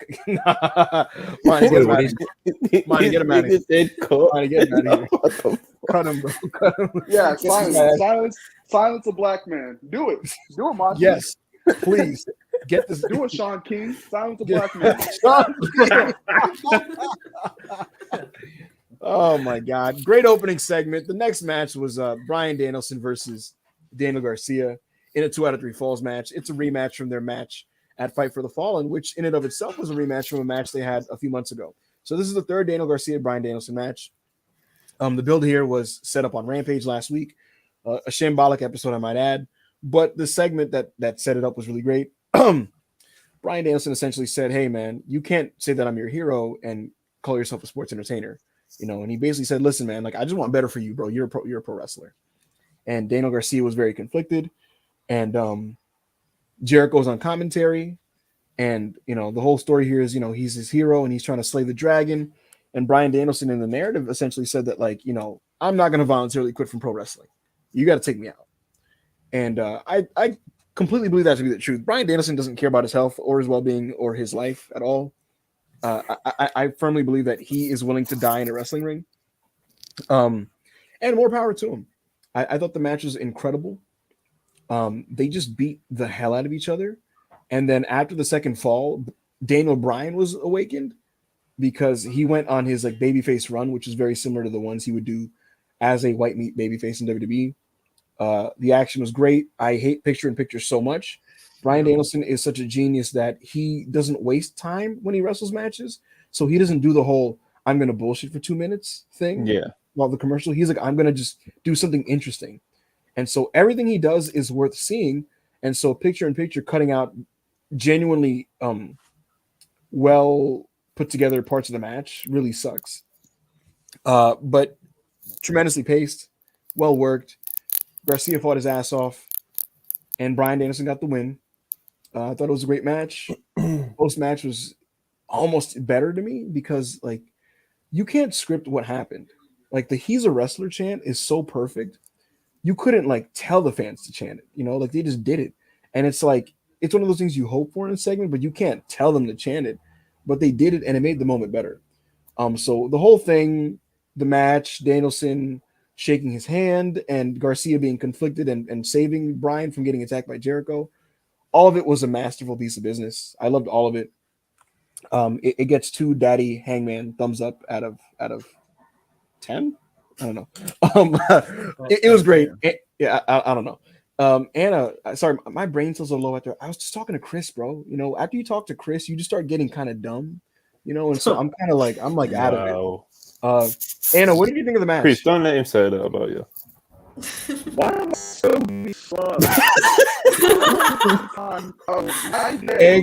Exactly. Going on. Exactly. Oh no! I digress.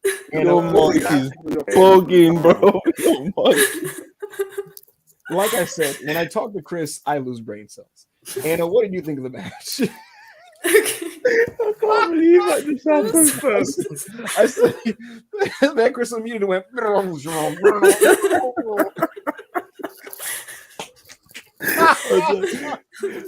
Yeah. What did you think, Anna? I'm sorry. I don't know what to say about this match without seeming like I'm dick riding, because I'm definitely I'm dick riding so much because this match was amazing.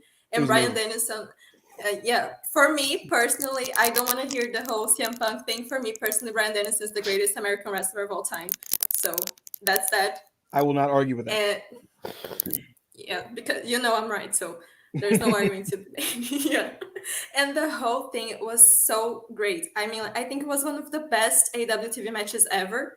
Absolutely. It was definitely one of my favorites. And I felt like their second match, the one was like a couple of weeks back, that was like the star making match, and this one felt more like a star cementing match. I don't know if that makes sense. It was just phenomenal stuff. Like Daniel Garcia is him. He's just him, and he walking out in his old theme song, the Red Death thing. It was so great to watch.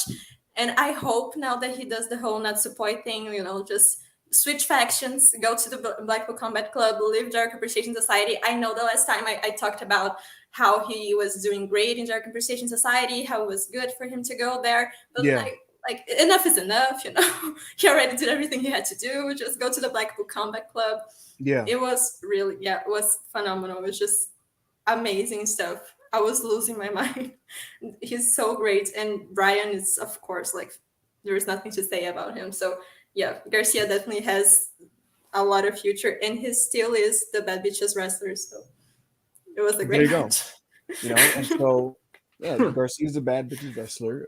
Backup Hangman is the Real Niggas podcaster.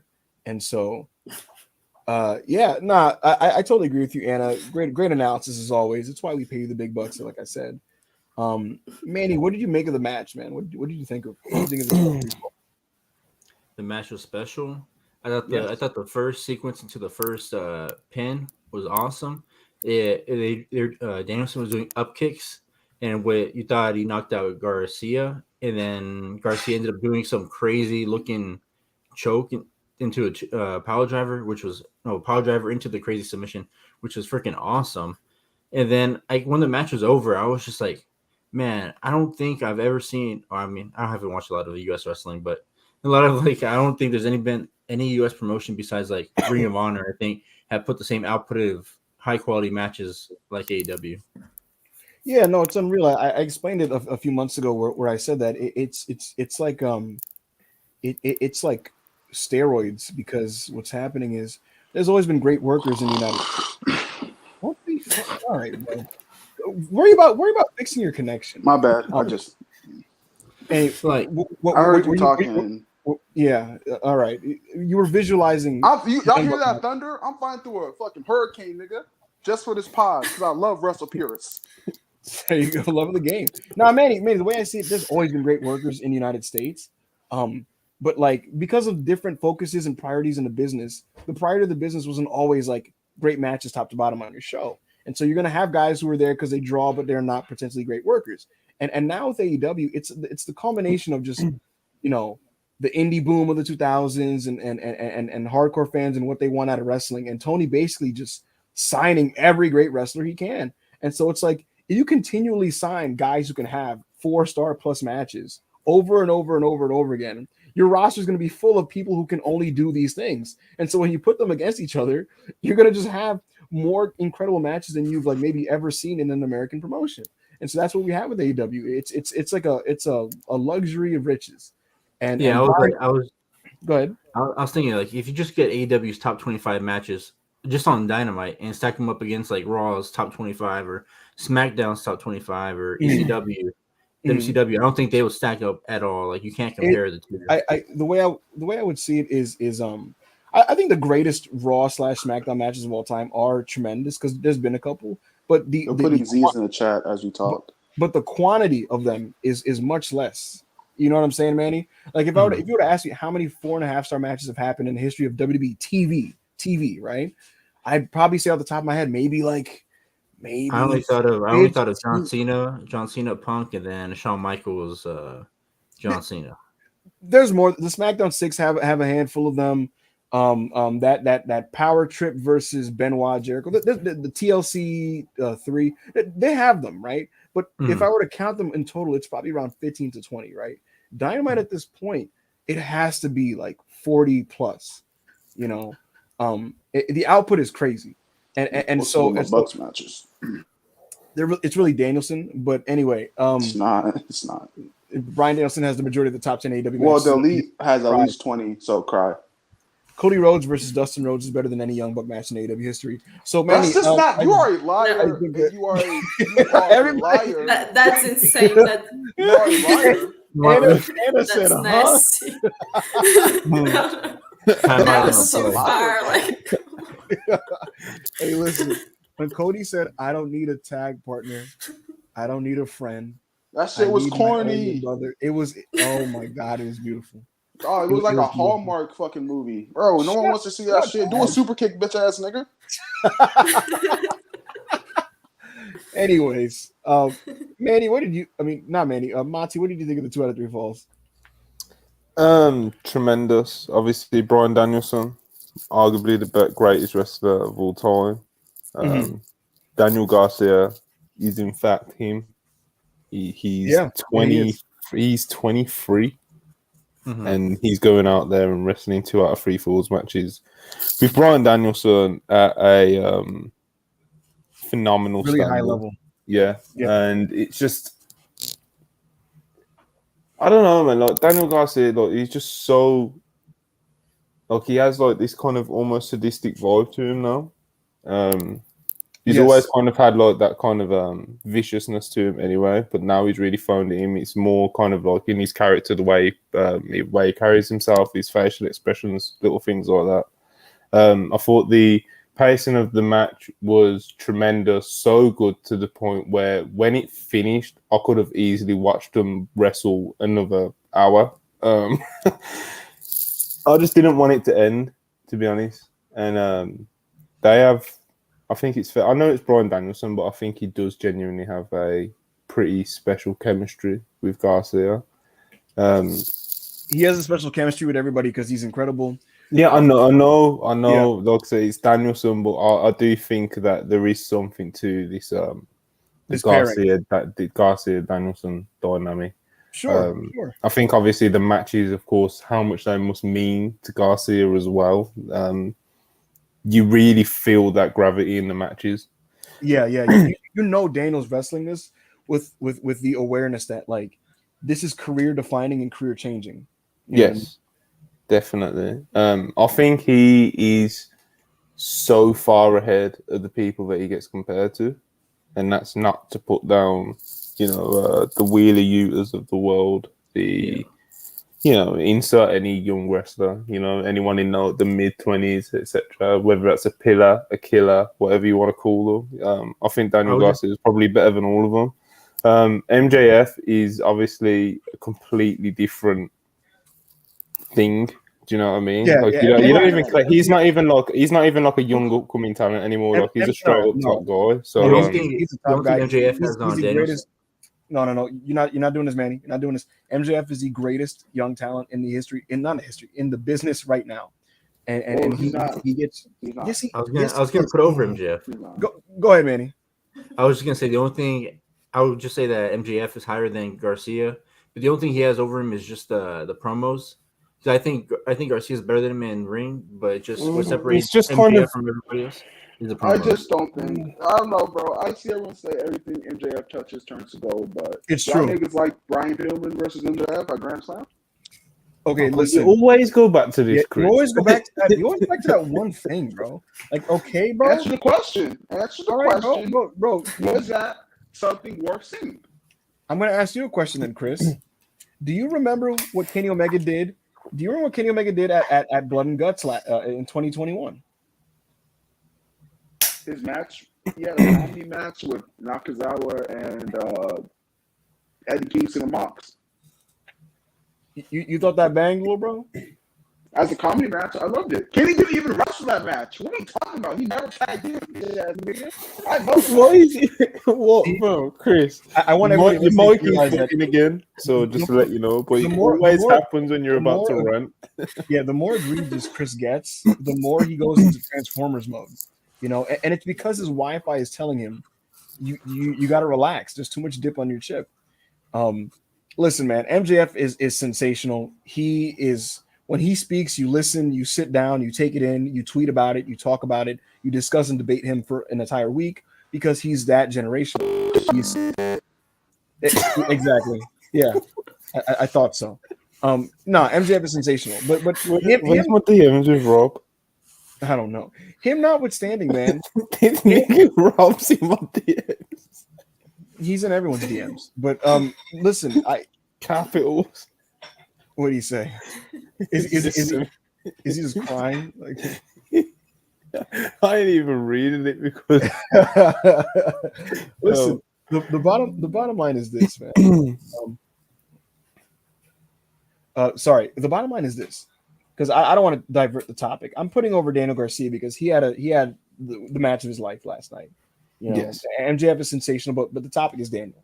Daniel Garcia, he showed out.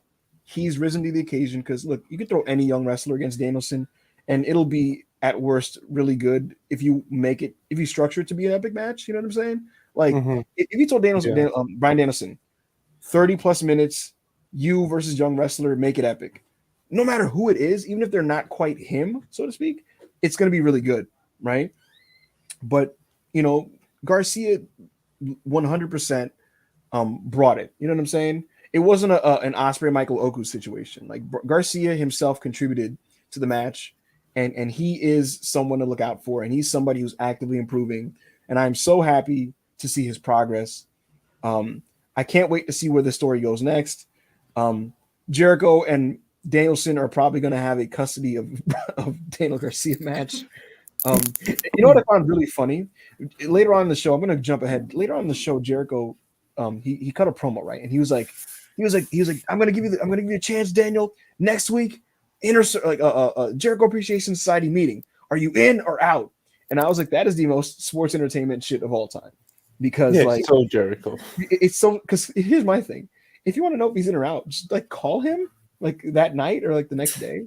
Why are you like scheduling like an on-screen meeting with this guy on television for like a segment? It's so like WWE, like, you know, but it's intentional. It's what Jericho does, man. Like it's why we had the Inner Circle meeting, the Inner Circle town hall, and now Jericho always has to have like a named segment, you know. Yeah, great piece of business. What was the next thing on the show, Monty? The next thing after Danielson, I think it was the Jericho promo, wasn't it? I believe, and then we went to the whole Varsity Blondes deal. I know that's what kicked off the second hour. I gotta say something about this. Okay. Why do you pin Griff Garrison and not Brian Pillman? This is disgusting. I have a counterpoint. Does it matter? It does matter. Yes. You guys have one's ass. And it doesn't matter. I don't care about any of them. Thank you. And you know what's insane? So when this match started, I tweeted. Pillman didn't even have his wrist wrapped.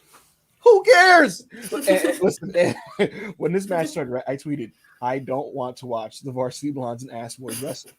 And then right afterwards, it ended, and I was like, "Oh, let's go!" Oh my god! Nah, nigga, it does matter, pussy. It does matter. It does. Oh my god! Brian Pillman is the future, nigga. What are you talking about? Oh my god! What are you talking about, nigga? Oh my god! So this is Rob. What? I thought you niggas. When I heard this nigga talking, first of all, Oh let's my address God. a few things that I didn't address. You know, I There's wasn't gonna nothing be to here. address. I was busy. I was doing shit. Nigga, Punk did not make Mox look like a scrub. That nigga Mox told that nigga Punk he was fucking broke, and it was the facts, pussy. That That's nigga not was. true. Before Punk got that call from Tony Khan, that nigga was sitting there doing bootleg Bellator, not even bootleg UFC, nigga. So stop fucking playing with niggas on this fucking podcast. First of all, pussy. Second of all, nigga, you gonna sit here and say, "Oh, that Cody versus Dustin Rhodes match was better than any elite match ever." Nigga, Yes, you are a liar. Cope. You are a liar. See, You were sitting here crying last night talking about, on Twitter talking about, does how many 1 point millions have they had in Punk's absence? Nigga, they did a fucking million the night of Blood and Guts, pussy. Stop lying. You are a fraud. Because you are a fraud. Because of the promise of the blood merchant bleeding, and people decided, okay, we'll tune in to see the blood merchant bleed. Shut the fuck up with blood merchant. Because if Dax Harwood was out here bleeding every week, you would make 10,000 excuses on the timeline. Dax Harwood doesn't bleed every week because he is a pro wrestler. How have I ended up the only person on camera? Well, Anna, Manny, get your ass back. It's time, nigga. They've converted the hangmanism. Niggas leave for 3 weeks, and now all of a sudden niggas think it's sweet on here. Listen, Niggas think it's sweet. Niggas think it's time to start lying. I've never told a lie in my life, so I don't know what you're talking about. Oh yeah, you just make mild grins and you move on about your day. That's what you do. I do have a mild grin right now. I do have a mild grin. Okay. Even though you're out of your mind, I do thank you for joining, Rob. Listen, man, I get it, man. People run from the grind and then they see Hangman getting spicy, and you can't help but join. I get it. Look, man. Where were we again? What are we talking about? Oh, the Varsity Blondes. Look, man. I didn't want to watch this match, so when it ended immediately, I was like, I pumped my fist, right? I was like, that's what I'm talking about, Tony. You know, because I feel like so often in AEW, they give equal weight and time to things that don't matter. Like they'll like give like a match that like it's like who gives a shit? They'll give it like 10 minutes, and that's the same amount of time Bryan Danielson had on the show. And to me, that's just kind of like insane. Like I feel like it should be weighted towards like how much you matter. You know what I'm saying? And I don't think anybody was trying to watch them wrestle. After the match is what really matters, which is that the Ass Boys turn on Billy Gunn. They just beat up Billy Gunn. And then the Acclaim make the save. And then Anthony Bowens tells Billy Gunn, scissor me, daddy ass. And so Billy Gunn scissored Anthony Bowens. Greatest segment in TV history, nigga. Don't get jumped, little nigga. The crowd, me, daddy. The crowd went crazy. Yes, yeah. Scissor me, daddy. Pause. Anyway, I didn't say it. Anthony Bowens said it. Can I just bring back up the Dax Harwood thing right quick? No. Of course you can. Dax Harwood. Of course. Bro, we've been doing the agendas and arguing with Hollywood. Let's get through at least half the show. Monty, I promise it is very worth talking about. Well, in all seriousness, while you're doing that, I'm gonna go get my charger. I'll be right back. Oh God. Jeez, see, your target's not even here. I don't care. Dax Harwood and Jay Lethal have a match next week. Dax Harwood is the worst person in that match. As a human being, he is the worst person in that match. Oh, whoa. Thank you for letting me make my appearance. Whoa.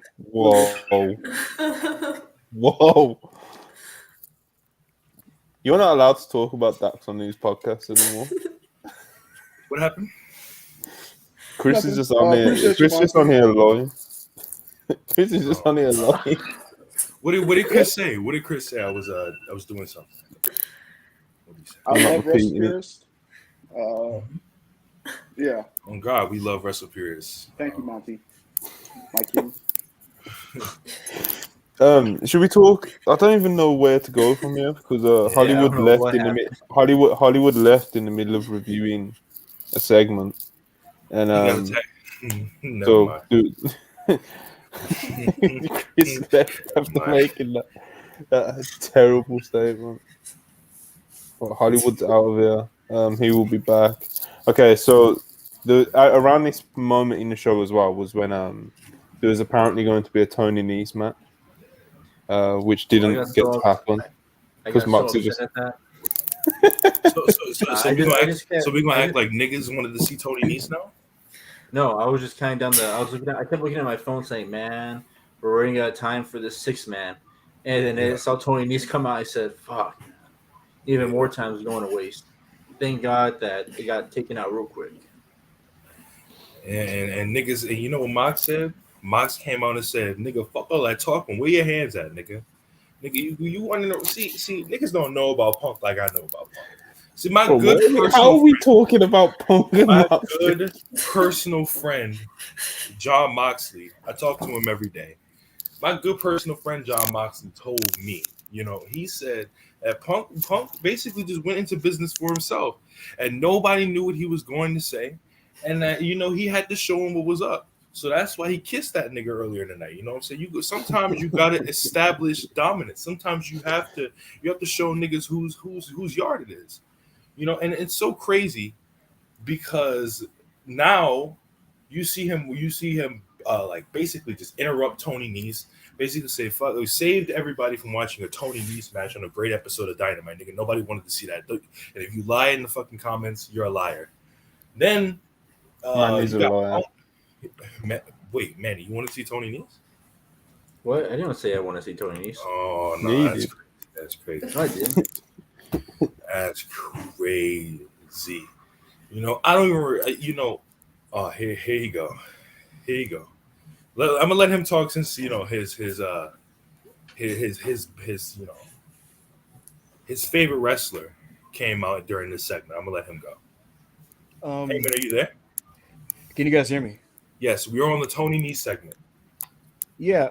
So this was very 1998 Royal Rumble season Stone Cold, where he just, where Austin basically crashes the segments of anybody who is an anti-draw. Yeah. And the way I see it, Jon Moxley interrupted something that I didn't want to see. So I popped for that because it was like I don't want to see Tony Nese at this point. Not that he's a bad wrestler. He's actually a very solid wrestler.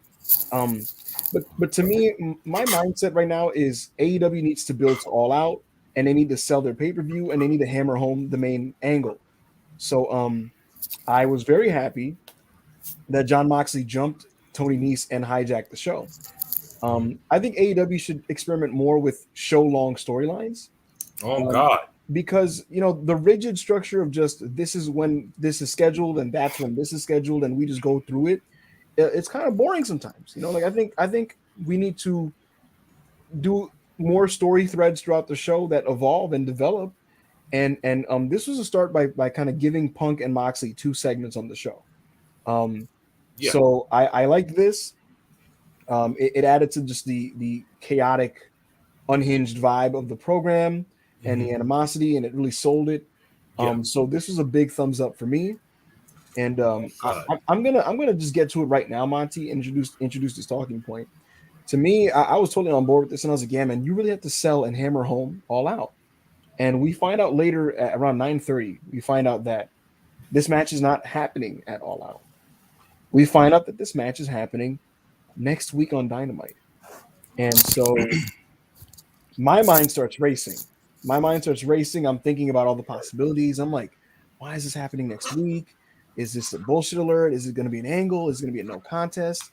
Is it going to be a DQ leading to a rematch? Is Punk going to put over Mox first and then get his win back at the pay-per-view? Is MJF returning and we're getting MJF versus Punk? Is Hangman going to interfere and it's going to be a 3-way?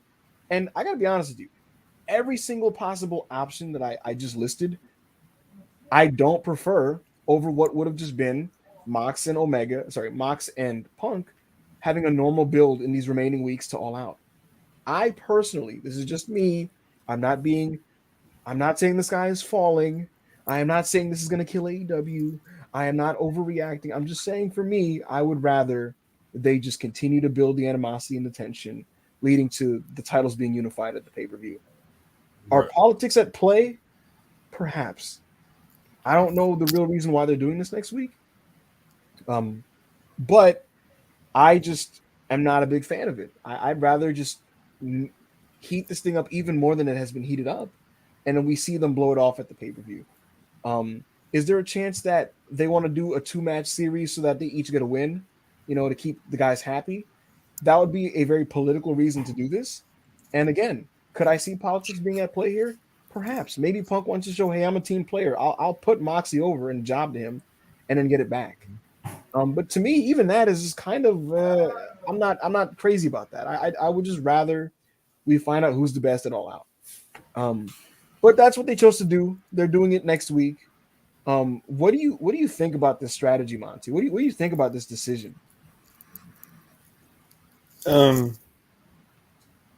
don't really want to slander it until we see what happens with it. I think Tony Khan in his short time as a booker has at least earned more patience for 1 week. Yeah. So I don't mind waiting a week to see where this goes, but there is definite red flags. I just don't see why you would burn through it in a week, 2 weeks, whatever you want to call it. It's questionable, but I guess we'll wait and see what happens. I don't really have too much to say about it, other than there's a few alarm bells going off regarding it. Yeah, we'll see. We'll see what they do with it. Whoa.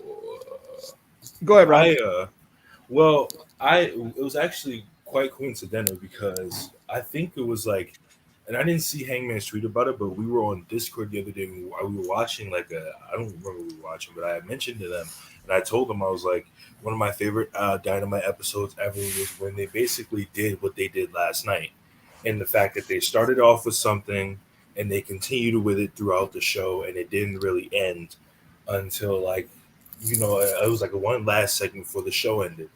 About the title match next week, I mean, it's not even that I know anything. It's just I pretty much already know what's going to happen. Like from happenstance, it's either they're going to do something where, because we already know the Hangman is probably going to be in the trios match with the Dark Order. We probably already know that.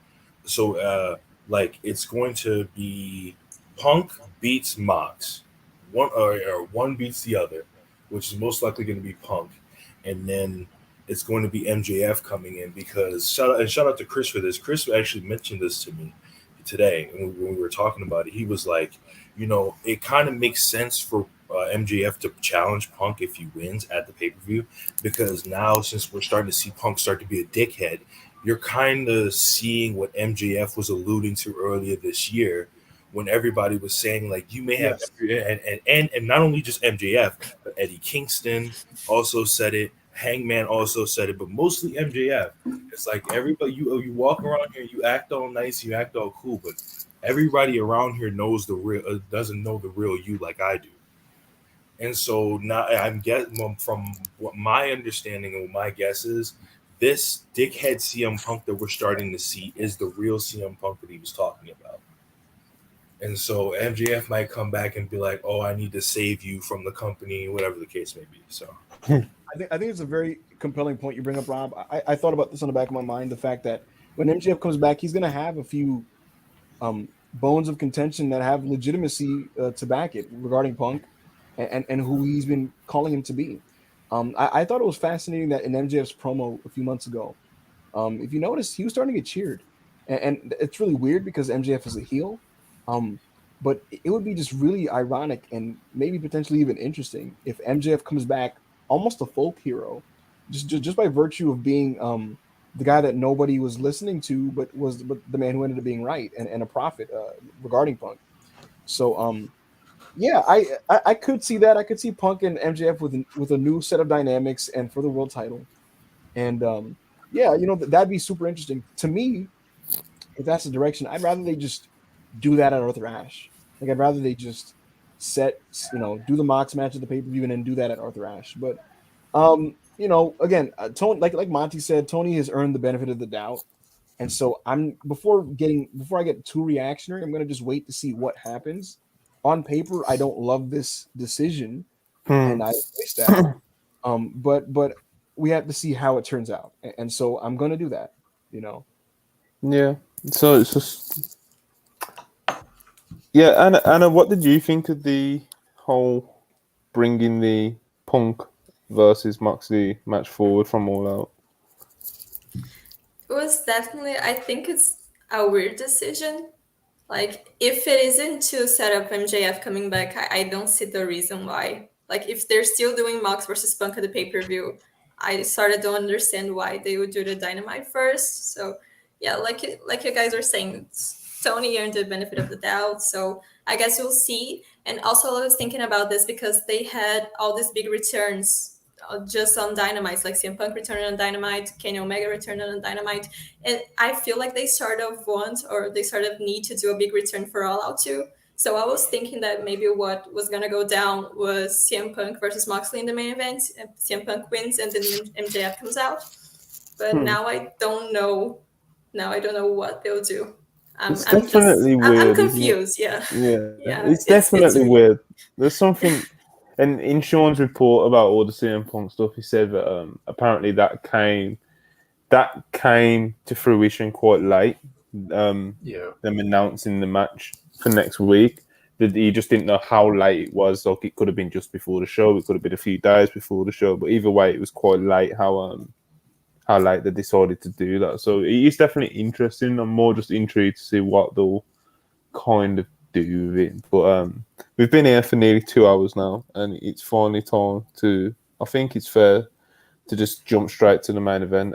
Tony Storm versus Killian King. That was that was fine, but let's get to the real reason why everyone's here. Don Callis is back in AEW, and it was a triumphant return. The Elite is back, and yeah, man. Yeah, of course, obviously Kenny Omega. Actually, let me set the stage here, and then I'll pass it over to my fellow Elite Lore fan, Anna. Yes, we are the fans of Elite Lore. Anna needs a stage on this one. As we are the co-elite fans here. Who nigga's a liar. I'm on record putting over just the brilliance of these segments. Manny is wearing a lucha mask. You are on record in a space saying, "I don't care about this elite melodrama." This is what are you talking about? I don't know what he's talking about. He was saying he didn't care about it 2 weeks ago. I don't know what. I don't know what Rob is talking about. My name is Hollywood Hangman Evan Pearson. This was last week. I love the Elite. I love Latin women. I love pro wrestling. I love the Young Bucks. But anyway, look, here's the deal with Kenny Omega. He came back, right? And first things first, especially since Chris is gone, I could say this. I was really happy to see him back. It was just really nice. He came out in the swim in like the swimmer like compression shirt, and so I was like, yeah, this guy's literally like taped together, clearly. It's really fascinating, man. I think Kenny Omega, not to sound pretentious, like he's the type of wrestler that he's an artist. He's genuinely an artist.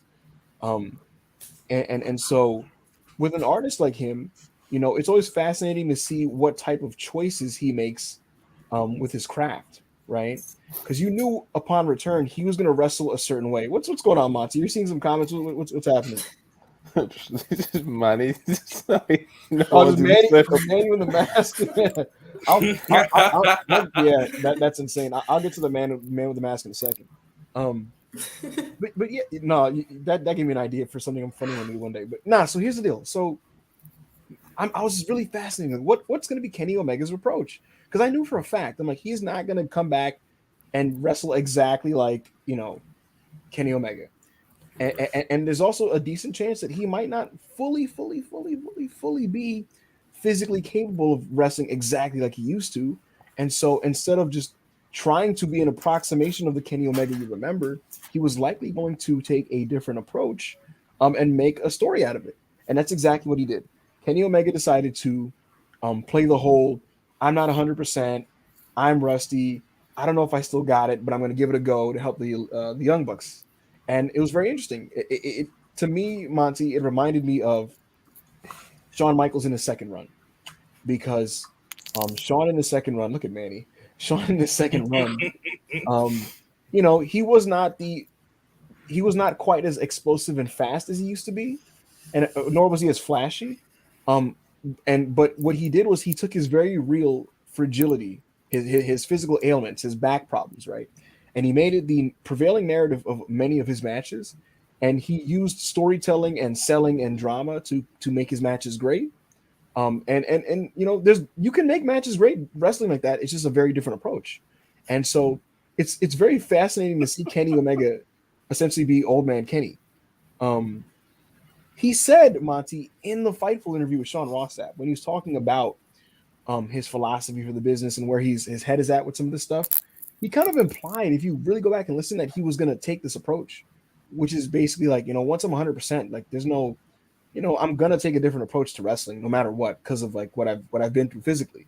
And because he's so brilliant, I know for a fact that he can tone it down, so to speak, and still be excellent, Mm-hmm. And so what I expect to see out of him going forward is him, playing up the hernia and the shoulders and, trying to basically fight through it and power through it and still be able to win matches in spite of his problems with his body.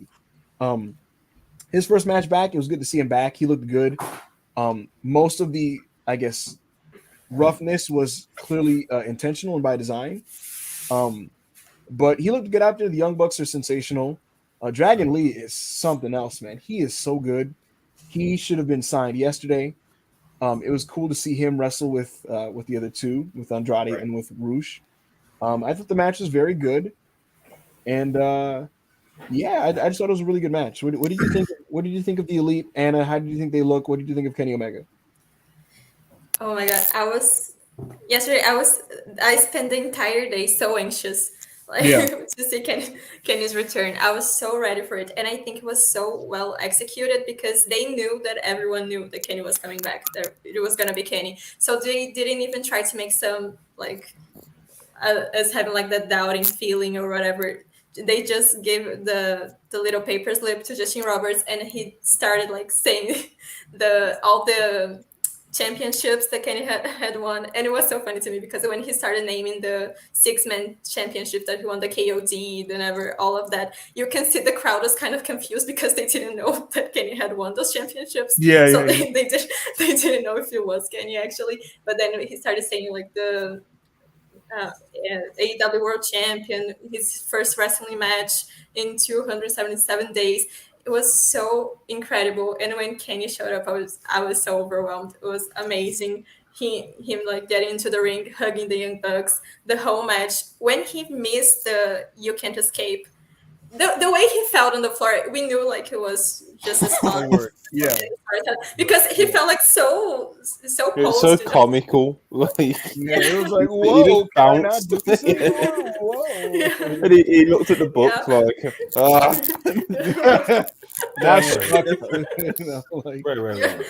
Even it though was great. I will say, Anna, the crowd did get quiet. Like, oh shit, is he actually washed? Like, what's going on? They were in the middle of a "You've still got it" chant, and then he did that. It was so yeah, it was so funny. The time.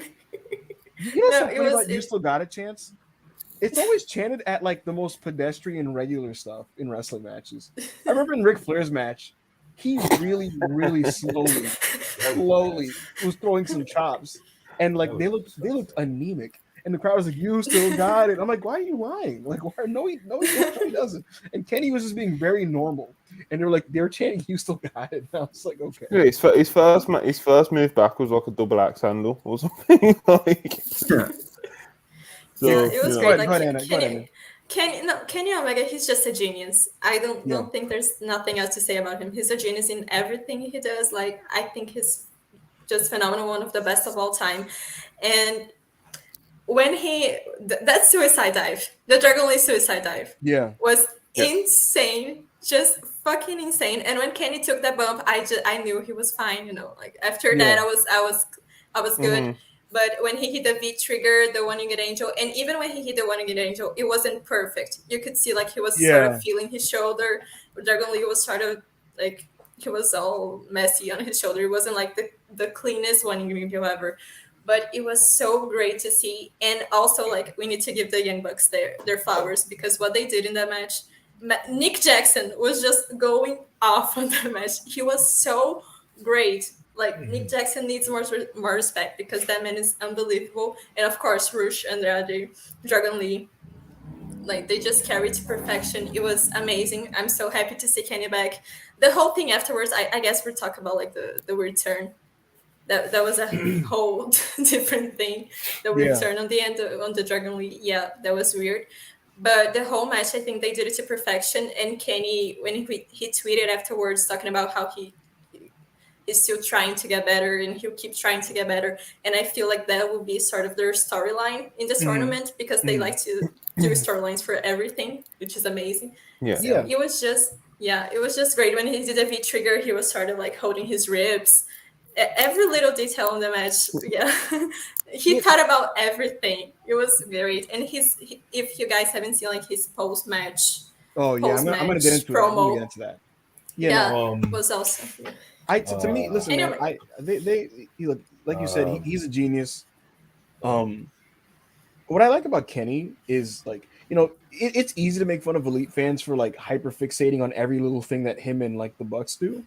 But to be fair to these guys as performers, they give you a lot to dissect. You know what I mean? There's a lot there to kind of break down. It's not just like going through moves and that's it. Like, no, there's a lot there when it comes to just the facial interactions, little things and gestures. There's so much little stuff. And if you're really into that and you're into just the minutia of the details that they put in their matches and how it contributes to the overarching stories, it is well done. And Monty, you have to even admit this yourself. You know, even though you're not big on their segments and their like, you know, their bits where they have to act in the I watch ring. PTE now, bro. Look at you. Yeah, you're learning. You see the development. I'm trying. I'm trying, bro. You're trying to understand, man. Yeah, Are you gonna clip it like everybody else? I think that they just they're really good at telling their stories, you know, and it's always interesting, especially when Kenny's around. It's always interesting because Kenny, I can't tell you a single time like that anything he's done in AEW has been straight up boring and like there's nothing to talk about. Like there's always something going on in some way. Right. Manny, what did you think of the match? It was a disappointment to every fan of LFI. I released my unofficial official statement this morning. Mm-hmm. We'll be back. We'll be back stronger. We have to get rid of weak links. I talked to the West Virginia Commission. We're gonna get that win looked at because you know, obviously Kenny Omega wasn't fit to be out there, and they let him out there. So we're gonna come into question. And yeah, that's pretty much it. Rob, what did you think of the match?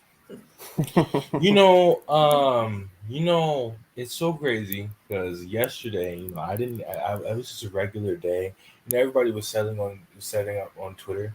And, you know, it's so crazy how Jesus really returned in the main event of Dynamite last night. Nigga, what you think? See, I had to sit here and listen to Okay. I had to sit here and listen to half a year for this nigga Hangman to dick ride Hardwood and to dick ride CM Punk and all these other niggas when the real best wrestler in the world returned last night, nigga. What are we talking about here? Nigga, listen. You can sit here and say whatever you want. Oh, he's taped up, this, that, and the third. Listen. Him taped up on his best day better than everybody on that fucking roster, nigga. You know that's a fact. Kenny Omega? Second, yes. You know what? 100%. I don't know why you're yelling at me. And not even hold on. Not even just that. I mean, also you're talking about the congratulations to the Bucks. They're a very good tag. I mean, when you're the greatest tag team of all time, you can help carry a match like that. You know what I'm saying? It's so funny and it's so crazy because you know last night we really when he hit that y'all were talking about when they were chanting "You Still Got It," he hit it. Some kind of told me he kind of did that on purpose. Yeah, and some kind of told me he did that on purpose. Seeing the bumps that he was taking, but not like I saw your tweet. You said you started pumping your fist when he did the Snapdragons. Yes, I did. Nigga, every time, nigga, I physically yelled. Every time he hit a Snapdragon, nigga, I physically yelled him every time, nigga. Can I interject real quick? What? You know, Monty, a lot of people, including people who are fans of the Elite, because they do indulge in moves matches, they get really defensive at the people who preach like, you know, do slightly less and make the moves matter, right? Like if people find that type of thing grating sometimes when wrestlers will say that. And the way I look at it is sometimes it can come off hypocritical from certain people because it tends to be sometimes when the guys who go like slow it down, tell a story, tend to be guys who weren't particularly that great themselves as wrestlers, nor were they great storytellers. But exactly. But with that said, there is something to the philosophy in this, Monty. I think if Kenny Omega spaces out his signature offense and makes it points of emphasis, like major breakthroughs that he's able to execute these moves in matches, it will make for like stuff with like gravitas. Like for example, Kenny Omega did not do his over the top rope dive, right? The moment Kenny does that over the top rope dive, babies are gonna fly in the air. You know, when is it gonna happen? Yeah, it's we know he's gonna want to do it next round, right? But he's gonna just not have the confidence to truly do it, right? And then in the finals, on pay-per-view, it's gonna be like, damn man, the Bucks are in trouble. Fuck, screw it, and he's gonna do it, and it's gonna be great. Yeah, we're crazy. And so it was so creative how they kept keeping him from doing that spot. Yeah, two really good. It was so smart. Yeah. Honestly, I think the match honestly was just like designed just to highlight Kenny Omega and Dragon Lee, because even if you look at like LFI, like Andrade and Rush were hardly in the match. It was just Dragon Lee just doing cool things with all the other Elite guys. So that's a pretty good sign if you're an LFI fan and you're a Dragon Lee fan, especially how they turned on him at the end. So LFR law. I was so there is lore. I just seen he was giving everybody handshakes, and you can just see Roosh and Andrade getting mad that they're doing handshakes, and every time that Dragon Lee was like talking to the crowd, they would get mad or because like what the fuck is this nigga doing? Yeah, they're like nobody's been getting heat like Roosh and Andrade the last couple weeks. They're so awesome at it. And the way they play up to the crowd when they're getting the heat, and you just see everybody's getting mad, especially when they're getting heat on Kenny Omega. Like Andrade and like Roosh were just beating him up, and the crowd was booing him. They're just like what? Like they're just like it was just so awesome. They're the best things right now going on.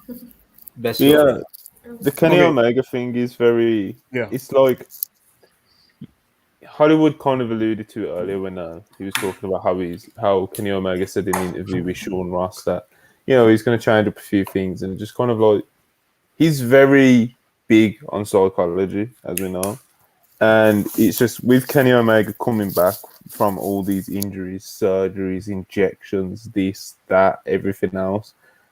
Of course, he's going to use that to tell some sort of story because, of course, he is. Why would he throw away the opportunity to tell a story?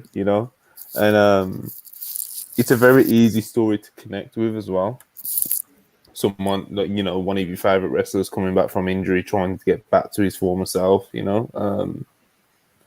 He's just it's Kenny Omega. He's a genius. He's gonna pull this off, and I already with people have said in the chat. A lot of people have said on air already. Like when he hits that first dive, when he takes the compression shirt off, when he rips off the shoulder thing, like, people are gonna go crazy, bro. And, he's gonna tear it all off, and it's gonna be amazing pop.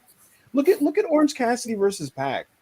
I think if you were to rewatch it now, it's not gonna have the same effect as the live experience of watching that match because like we've seen Orange Cassidy's signature offense against everybody now. But at the time, just if you didn't watch him wrestle before, like if you didn't watch his indie stuff and you only knew him as the meme guy, you know what I mean? Him busting out all that like lucha stuff he was doing on Pac was mind blowing. To me that match was special purely on the fact of like it was like man, like just the effect of seeing this guy pull out these things that I didn't know he could pull off was tremendous.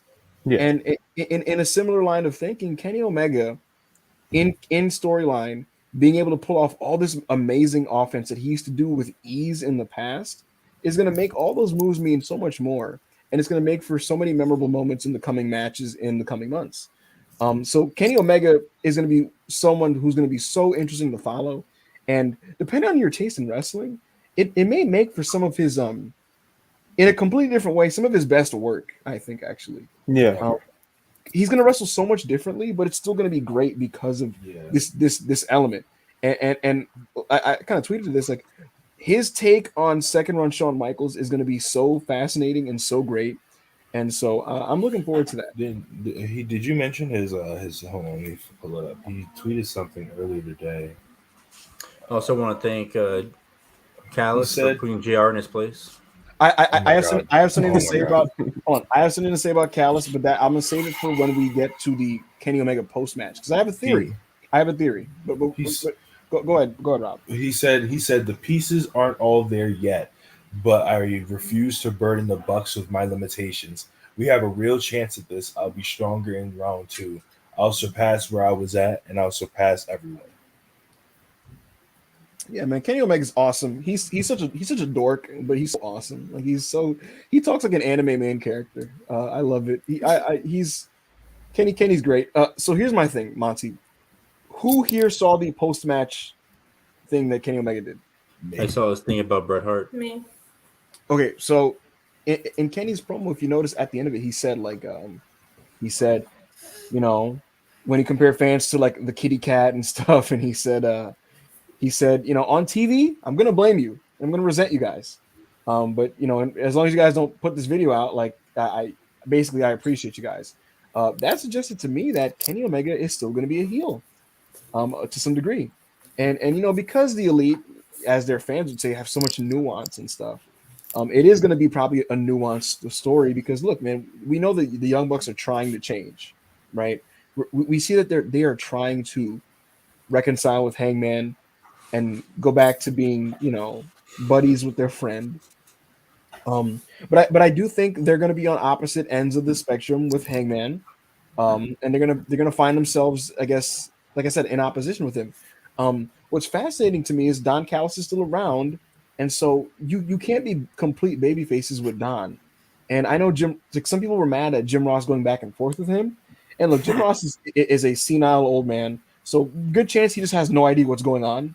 But he probably just goes, but still, his natural inclination on commentary is Don Callis is next to me. I have to fight with him because it's Don Callis, right? Yeah. And I saw some people complaining, like, bro, what the fuck? Like, their baby faces now. Stop doing that. But maybe for now, they might tell a story where they are still technically heels until Kenny potentially maybe abandons Don. And the fact that Kenny kind of said to those fans live, like, hey, man, on TV, I'm going to blame you guys. I'm going to shit on you guys, but you know I love you. That suggested to me, like, okay, maybe Kenny's going to continue to play heel to a degree for now. So I just wanted to kind of bring that up. Yeah, I think he's turning face when he gets back, like, with Hangman. Yes. When all of that is solved, when he finally, like, embrace Hangman and Hangman's back with the Elite, I think then they'll officially be faces. But until then, I understand him being a heel. I think it makes more sense. Yeah, I agree. It's unfortunate that Roderick Strong hasn't gotten his release from WWE, because it'd be so perfect if Omega, Hangman, and the Bucks took on Adam Cole, O'Reilly, Fish, and Roddy. Like, that'd be really, really. God. That would go crazy. Bro, Hunter, please. Hunter, I'll give you everybody, please. Yeah, that'd be crazy. Who would you actually swap for Roderick Strong? If you were AEW? Niggas like Anthony Henry and fucking JD Drake and niggas like that. Nigga, what the fuck? Yeah, but someone. That's what I mean. Someone who Triple H you think may be tempted by. Okay. Let me think. You said he said Wardlow. You're insane. I would say. Andy sending him to fucking Diamond Mine. Oh my god. Jake Hager, take Jake Hager back. I think Triple H could get tempted by Sammy Guevara. I really do. Could you man? Tony Cabin on the phone. He's like, no, yeah, he's great. Listen, you can have Sammy. We'll have Roddy. It'd be great. Yes, I have seen Sammy. He's good. And Tony's like, oh, he's tremendous. You're gonna love him. Tremendous. I'll give him like Ricky Starks, Sammy Guevara. Oh my god, Tony Kidd. Sammy. I'll give him all the guys. I probably would trade Ricky. I probably would trade Ricky for Roddy. Yeah, we need Jamie. I can tell you guys this. The plan is for Roddy. Wait, Hater? Yeah. Oh, man. I can tell you guys be like that. Listen. Daddy Hangman has a mini report here. I can't. 2 hours 22 minutes into the podcast. You need to stop. I'm not calling you that. You need to stop. Here's the deal. The plan is for Roderick Strong to get called up to the main roster, but they're trying to figure out what to do with him creatively. You know what I'm saying? The desire is for him to be up there. They're trying to figure out what's the best way to implement and use Roddy. But what I can tell you is this. As we all know, a few months ago, he wanted his release.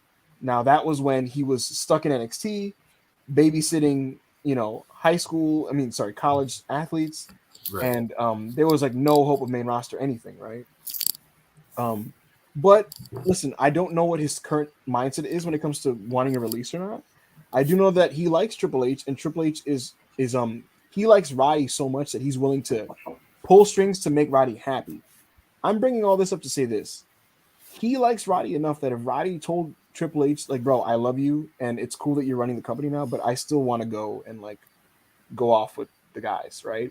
Mm-hmm. If Roddy hits Triple H with that, Triple H will give him his release. He's first going to say, hey, what if we did this with you? And it's going to be a pitch that is, in his mind, enticing. But if Roddy still says, that's cool, bro, I want to go, he's going to let him go. I can tell you guys. Triple H need to start using that fucking 2K mind trick pitch from my GM, nigga. Like, you need to start lying to niggas. Just tell niggas you gonna give them shit, bro. Like, well, no. Hunter's look. A year and a half ago, he told him, look, if you stay, I'll give you a stable, and I will build the cruiserweight division around you. And that's why he kind of brought in Santos Escobar, and he was pushing Kushida. It was all about building it around Roddy and all that type of stuff. And that's why he brought in Hideki Suzuki from I think it was BJW. So that's what that was all about. But then, Hunter had the heart attack and NXT completely changed and Roddy got screwed over. And so that's where Roddy wanted to go. But the general point is this: if Roddy still wants to go, he will get his wish.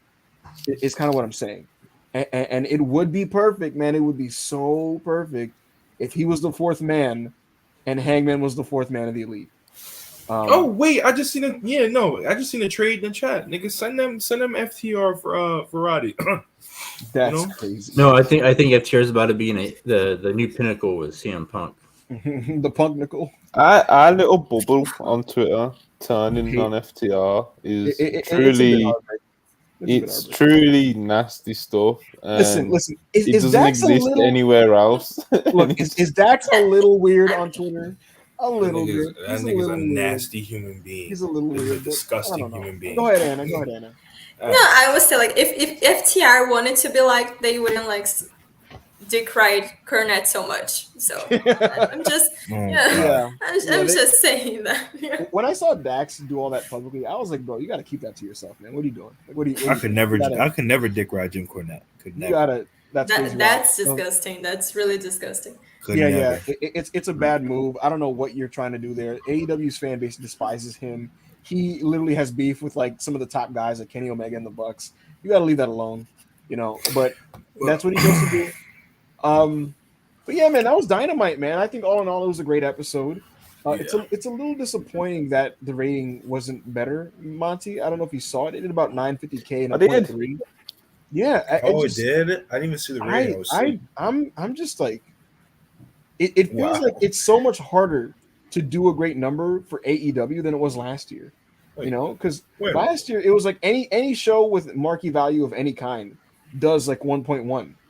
You know what I'm saying? Wait a minute. So you mean to tell me that you talked all of this shit last night and Punk was all over the show and they still couldn't crack 1 mil? We're not doing this, Rob. No. You mean to tell me you talked all that shit? Okay, Rob, I got a question for you. Rob, you mean to tell me that a show built around the return of by your description, the greatest wrestler in AEW? Whoa! That's not the point. That couldn't happen. No, bro, Rob, it is the point though, because you're both losing. You're both losing. You're both losing, bro. You're both losing. Why y'all bringing up bullshit? That's not the point. Let's just escape by that because we both lose that argument. Who started the show? Listen, no. In all seriousness, Monty, is there anything they could do to like, I guess, do better than that? Because it's like they're putting on these stacked shows with big stars, and it seems like they're kind of stuck. It feels like they're just gonna get what they're going to get. I was honestly getting really optimistic for last night's show to be like creeping back up towards the 0.4. Yeah, I thought so too. It didn't. It actually went down. It is crazy, man. And I don't know what the reason is because Kenny Omega, one of the company's top stars, was coming back, and that didn't pop a number. Obviously, I don't know what the quarter hours were looking like, but even still, like the average viewing for the whole show was ended up getting like a 0.3. I think it was a 0.3 bang on, which is literally like pandemic numbers. So it's a weird one. I think AEW is more just kind of like what you're going to get, which is still great. Yeah, these shows have been awesome. It's still great, but I feel like you don't. I don't know, man. It's a weird one because when you think of like, say, obviously the peak of wrestling TV was like Attitude Era. There was like an air of like unpredictability on those shows. Do you know what I mean? Okay. I don't know what it is, honestly. I have a theory, Monty. I have a theory. So, remember how last year they were kind of closing in on WWE when it comes to ticket sales, when it comes to ratings in the key demo and things like that? I have a theory that a lot of the people who were really catching on to AEW last year, like the added fans that they got, were people who were really just WWE fans that wanted to watch wrestling, but WWE was so bad. And I think for those people, the idea that Triple H is running WWE is good enough for them to have their fix of wrestling. Like I honestly think there might be something to that because we see now across the board in WWE their numbers are up, and I assume like that's great for wrestling. Rising tides are going to raise up all ships, but I think it might be a case of people who are straight up specifically WWE only fans are enthused for their product, and so it's like that's what I'm going to consume. I don't even need AEW anymore because to me, my show is good again. I think that might be the mindset. And this whole thing of their numbers going down in a show built around Kenny Omega. I mean, again, Twitter is its own bubble; it's not real. But we see like how people talk about Kenny online. Like it's so weird. You know what I mean? Like I've never seen a wrestler of that level get discredited so much and like talked about the way he does. Where like they act like this guy is like the shits, and he's so good. And some of it is company tribalism. Some of it is just like the way people think about wrestling because of just how they've come up. But look, who's to say some people, whether it's the boomers, whoever it is, just saw Kenny and said, "I'm not watching this elite bullshit," and not even. Well, it's not even just that. Like going back to what Monty said with the Attitude Era is, and when a lot of people bring up this point is, Hangman, you remember we were in that space, we talked to the Rockets PA, and things like he basically explained what we explained. He was like, TV 20, 25 years ago was completely different to now. Like now everybody, if you have something to do, it's not like when it was you were watching Raw, you'd miss Nitro because you had to do something. You could only catch it if you taped it through a VCR or whatever the fuck it's called, or like VHS, right? It's like nowadays you can just hit record on DVR if you have like a DirecTV or something and it'll record, you can watch it later. I feel like wrestling, even though it still kind of is on TV, it's like it's so unpredictable, especially AEW. It's so unpredictable. You don't know what's going on. It's like you can literally just it's unpredictable. But it's not. I have to see what's going to happen next as much as it was 30 years ago. Yeah, Rob, I get that as a broad point of why it doesn't have 5 million people watching. But even with that aside, my point is this. Raw in and of itself within the last few months has seen a ratings increase, even though TV has gone down in the summer. And so I'm just confused how AEW has not been able to jump, even though they're doing all the tricks that used to help them a year ago. Big matches, big stars, big angles. That always worked. I think there is quite a relevant point to what Rob's saying in the sense that like when with AEW, because it's such a heavily matchmaking focused promotion, like even last night, for example, it's like, well, it's kind of an exception last night with even the past 2 weeks really because we've had huge comebacks. People don't mind, especially like people from the AEW bubble, which is a lot of fans who used to watch New Japan, still do watch New Japan, etc., etc. A lot of like match heavy fans, if that makes sense. Yeah, they're here primarily for the wrestling. Yeah, right. So like fans like that are fine with missing a show live and watching the matches, and they can put them in the match rating spreadsheets and stuff like that the next day. You know what I mean? You know why? Whereas that's how they consume New Japan, because most people don't get to catch New Japan live because of the time zone differences. It's exactly. So the New Japan thing's definitely a thing. Then of course, like AEW doesn't really run. Like I said, it's kind of a weird time to bring it up because of the past 2 weeks with the huge returns. It doesn't really provide many like angles where when it happened, you're like, "Oh, I wish I saw that live." Do you know what I mean? Even though these last 2 weeks are a massive exception, right? Let's take a very popular, famous any angle you could use from the Attitude Era. It's like if you missed that, well, shit, you just missed it back then. Like there was no YouTube, there was none of that, unless like somebody had taped it on VHS or some shit like that. You basically, if you missed it, you missed out. Nowadays, it's like you miss an important segment or angle on the show. It's going on Twitter. The clip is on Twitter. It's literally on. It's right there on Twitter, and so it's just like that. That I think the factor of, and everybody knows this, the factor of like. We're talking unpredictability, it's like if you blink, you miss it is really missing now in wrestling. Because if you blink nowadays, you didn't really miss anything because it's going to be on the Twitter page in like 30 seconds. I guess. Overall, though, to me, it's just that there's nothing you can do about that because of social media just being a thing. I do think AEW has done their part to make their shows like worthwhile and must see. You know what I'm saying? There's been so many things happening in these shows that it's like. They're stacking them up. it is just because sometimes when there's a bad number, you can at least say like, yeah, the show needs to be better because of A, B, and C. But right now, the shows are really good and major things are happening, and the numbers aren't, I guess, necessarily showing for it like the way they used to. And so I just wanted to bring that up. But nevertheless, oh, go ahead, Monty. I've got I don't know if it's a hot take. Okay. More so a question. So, oh boy.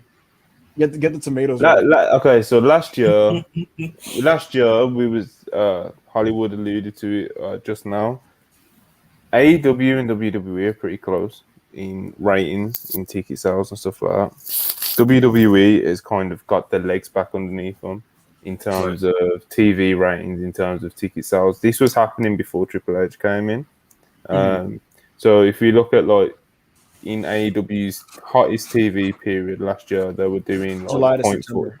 Yeah, they were doing like 0.4s. They were doing beat Raw once or twice, I think. Bro, Arthur Ashe did a 0.48. Exactly, you know, I think obviously the Punk return, I think that got like a 0.5, but that's obviously like, you know, an obvious exception. But they genuinely were doing like 0.4s. They were doing on. They were competing. WWE as well at that time were at a low point, so there was a crossover. So WWE was coming down, AEW was going up, and AEW, it was kind of like here. They were kind of like almost meeting. AEW kind of overtook them once or twice. Absolutely. Listen, and WWE is just kind of WWE is now just kind of they've gone from the 0.4 range back up to 0.5, 0.53, 0.55, and AEW is slowly just kind of staggered down to now we're getting 0.3s for Kenny Omega's big return, you know? Yeah, because do you think so? The question is, yeah. Can we, when AEW and WWE are so close, and Chris Jericho was saying stuff like AEW is going to beat WWE in the demos 6 months from now, a year from now, blah blah blah, and literally kind of the opposite's gone down. Can we say honestly that Tony Khan went for it, like all guns blazing? So to make the obvious comparison, Eric Bischoff was coming for Vince's neck, bro. Coming like a completely different way.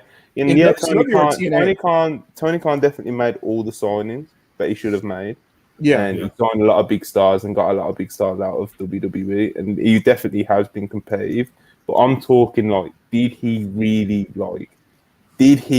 go all out for it? You know, Monty, my answer for I always say it was a mistake that we never got Kenny Omega versus Eddie Kingston during that hot streak. There's a lot of things where, especially at the time where it's competitive. Here's my answer to you, Monty.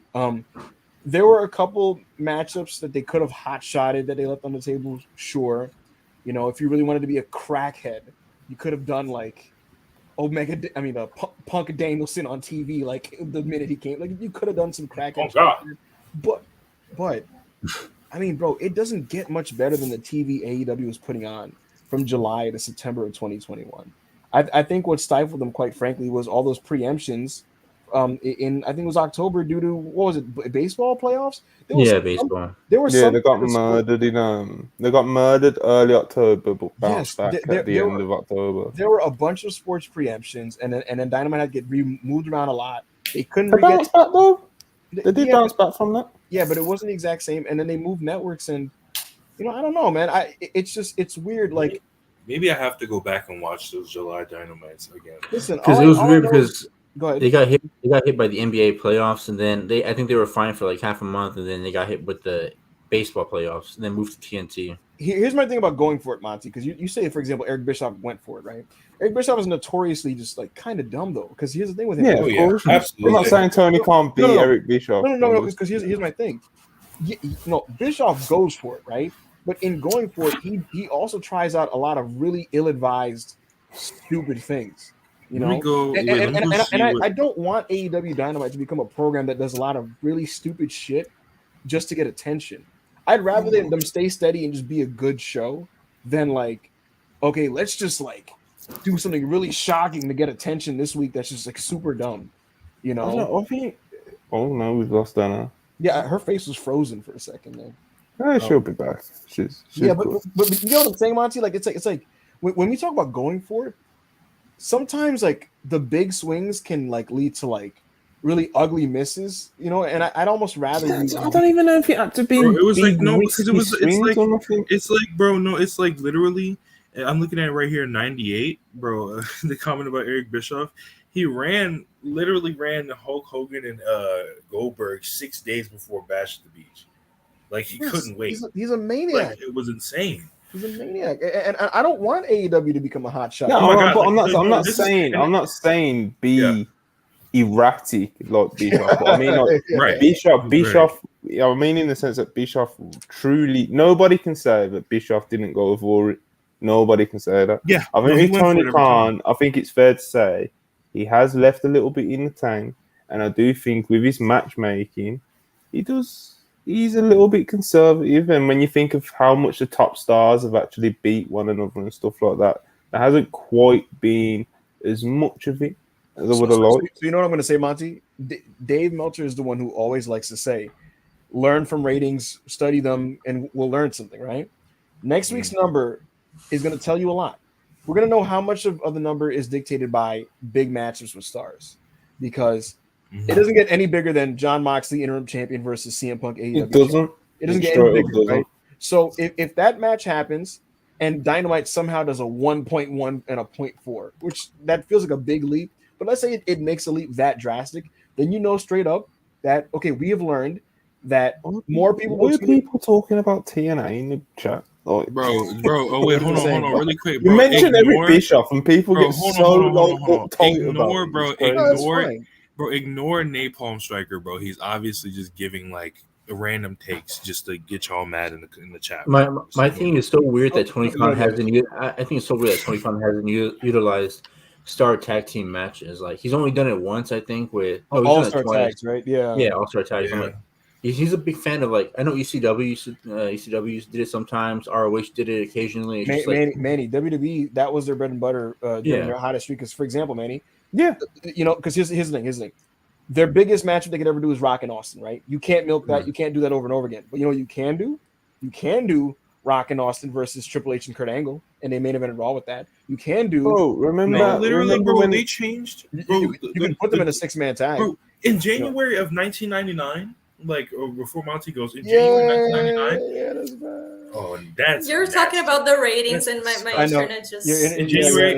I could see your brain cells drifting off. That was in January of 1999. They did three title switches in a 3-week span, in like a 3-4 week span. Yeah, I don't agree with that. I don't think AEW should ever turn into. Yeah, like they did like January 4th. They did the Mankind one in halftime heat, and then it was Royal Rumble. Like, God damn, dude. What is going on? First of all, what are you guys talking about? So Monty asked this because I was pointing out how like AEW, like they're not doing bad, but like their ratings aren't quite what they were a year ago. And there was a period in the late summer last year where their ratings and like their key demos were intersecting WWE. Like it felt like there was a chance it could overtake them, right? And Monty said in that period when they were really close, did Tony go all the way with it? Or did he really do everything he possibly could have to, I guess, basically surpass WWE when it comes to their business metrics? And he was talking about like, did they maybe do all the matches they could have done and this and that? And what I said to him was like, look, man, that period had so much amazing TV, and you know anything else would have been like really stupid, ill-advised booking. Like, you know, I don't want them making shocking things just for ratings. CM Punk versus QT Marshall isn't. Look, that was crazy. I don't know why that was on TV. That's the sort of shit I'm talking about, though. Literally, they had like CM Punk and MJF go banging out on the mic for like 20 minutes. Pause. Banging out for the mic on the mic for like 20 minutes at the beginning of the episode, and it was like, all right, here's CM Punk versus QT Marshall. I was like, all right, I'm gonna frame this in a non-host scaring way for Anna. I'm gonna ask you this question, Anna. I'm gonna try to not frighten you. I'm not gonna say, do you think they're 18 to 49 demographic? I'm gonna ask you this, Anna. How good is your memory of AEW last summer? I don't even remember what happened last night, if I'm being honest, like fully. Fine. So my memory is not that great. I'm gonna ask you a general question then. Is there a matchup AEW has not done yet that you think they should have been done? should have been. Let me think about it. I don't really know, to be honest, because the only match like I can think about that I really want to see is Eddie Kingston versus CM Punk for the title one day. Oh yeah, But absolutely. I think there's there was no. loads. To me, There's a lot of Go ahead. like that they should have already done. Maybe like put the thing I have the most is with the women's division. So Okay. maybe less Oh, Britt yeah. Baker's matches, like more Amy Sakura matches on TV. Like that's Right. basically it. You know, just Yeah, have a better women's division, better women's matches. So I guess that could have helped to establish a more, I don't know, like more faithful yeah. women's fans fan base. Monty, Yeah, I don't know. Monty, to me, the only two key matches that they held back on are matches that I understand why they held back on it. Bryan Danielson versus CM Punk, CM Punk versus Kenny Omega. Yeah, they're the screaming obvious ones. But those are how like, many? Now, hold on, let me just get this off real quick. Yeah, Sure. How many? So, because of the way AEW has like a lot of top guys, top stars. I'll say top stars because the only actual top guys are like Punk, Omega, Mox. You know, Yeah. But they have a lot of like top stars, like your Malakis, your Miros, etc., etc. Yeah. How many of those guys have actually wrestled each other in singles?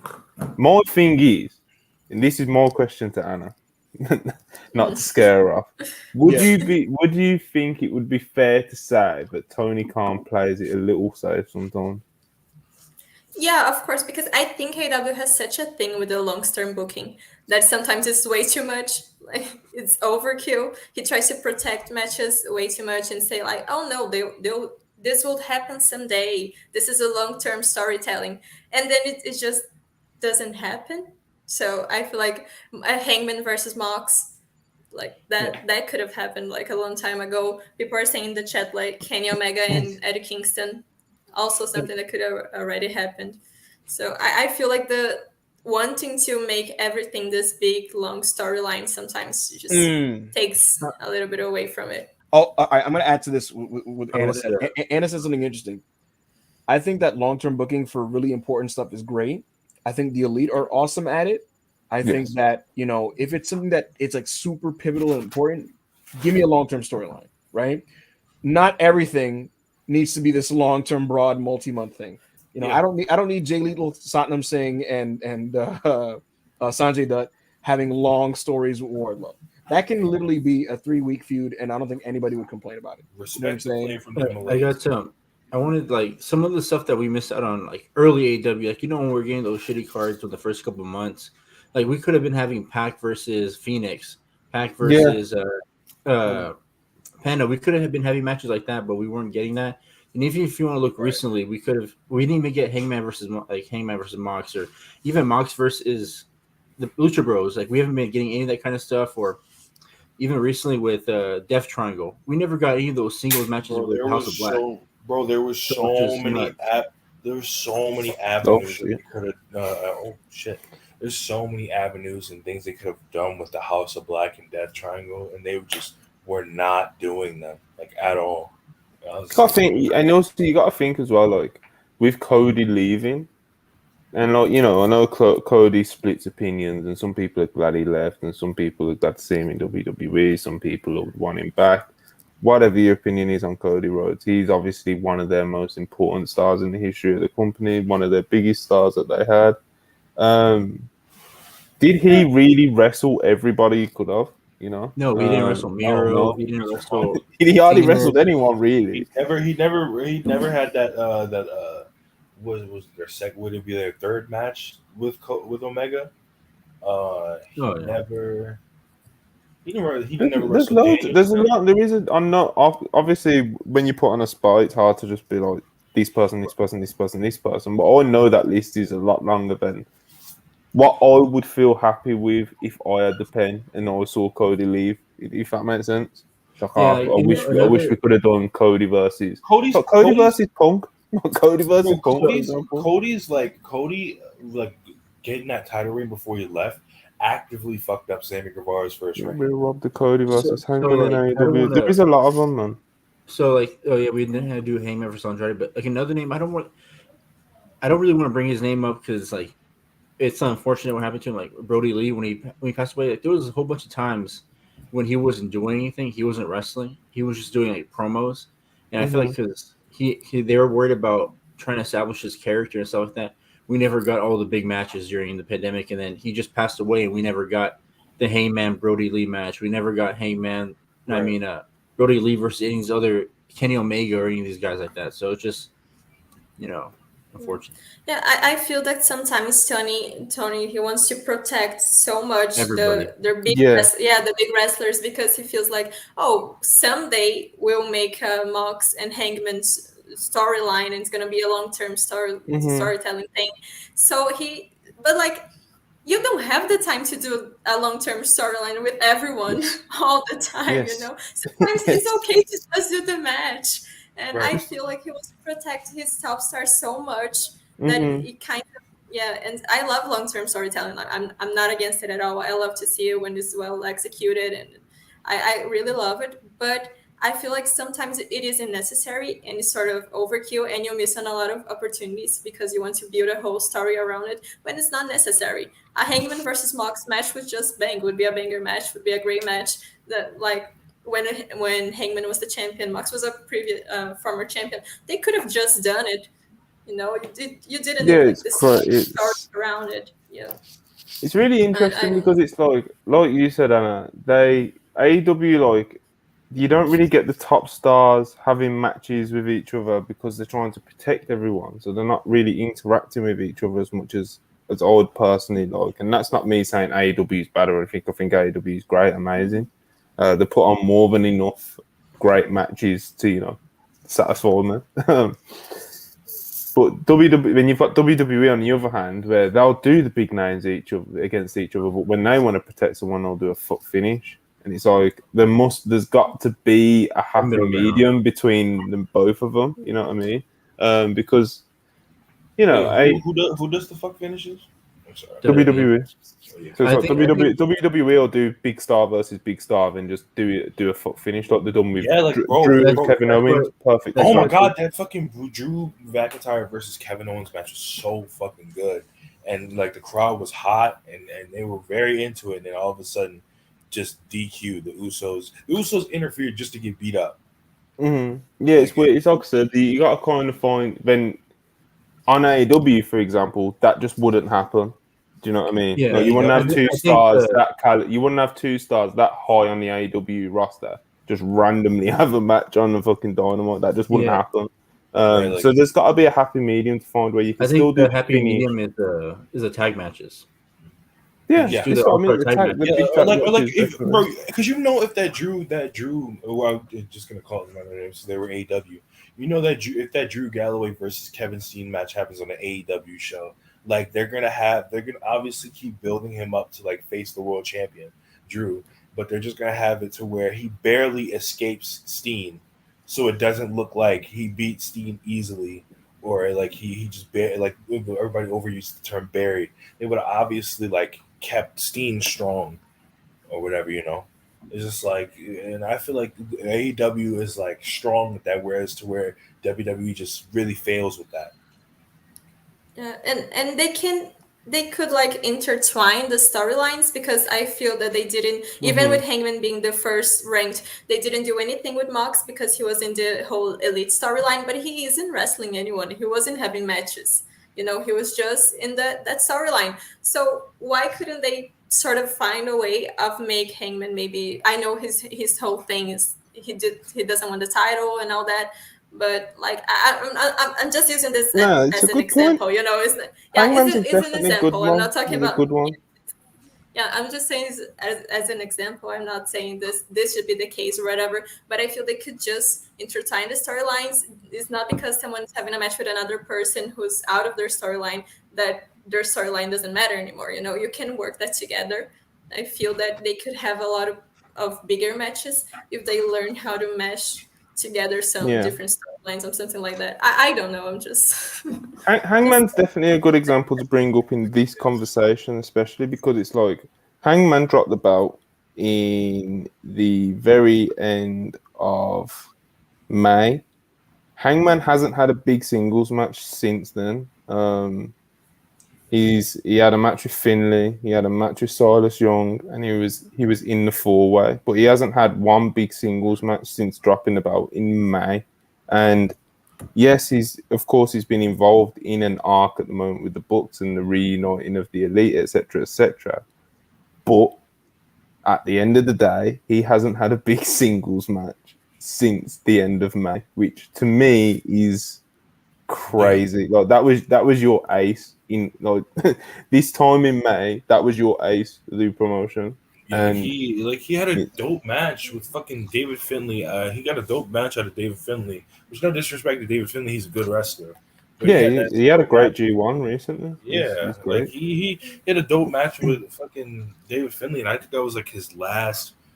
I wouldn't say meaningful singles match, but it was the last singles match that I remember him having on Dynamite.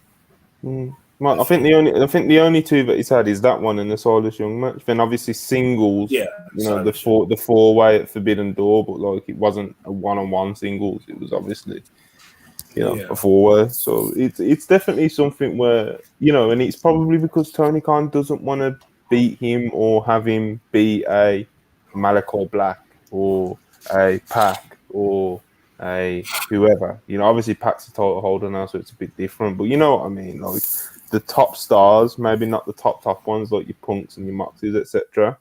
But like those ones just underneath on that level 2 top star, they just don't interact enough quite for my liking. But AEW is still great. Last night's show was great. I don't think Hangman's coming back. He said he had something come on. His battery probably just died or some shit. Mine's but we've got through Dynamite anyway. We've asked a few more nerdy questions. We're nearly at 3 hours, which is way too long for these things. So yeah, if everyone can just like and subscribe to us, I don't even think we've mentioned that once during this 3 hours. Absolutely. subscribe, like, and I'll let you guys do some plugs and we'll get out of here. So I'll start with you, Manny. With your dog on your lap, have you got anything you'd like to plug before we get out of here? You can follow me on Twitter at MannyBoy3298 and read whatever I post on WrestlePurists. Absolutely. Anna, have you got anything you'd like to plug before we get out of here? Yeah, just follow me on Twitter. And this week I'm recording an episode of the 5-Star Joshi show with Scott about the Stardom versus Stardom show that's happening Sunday. So when that comes out, you can go listen to it as well. Yeah. Right.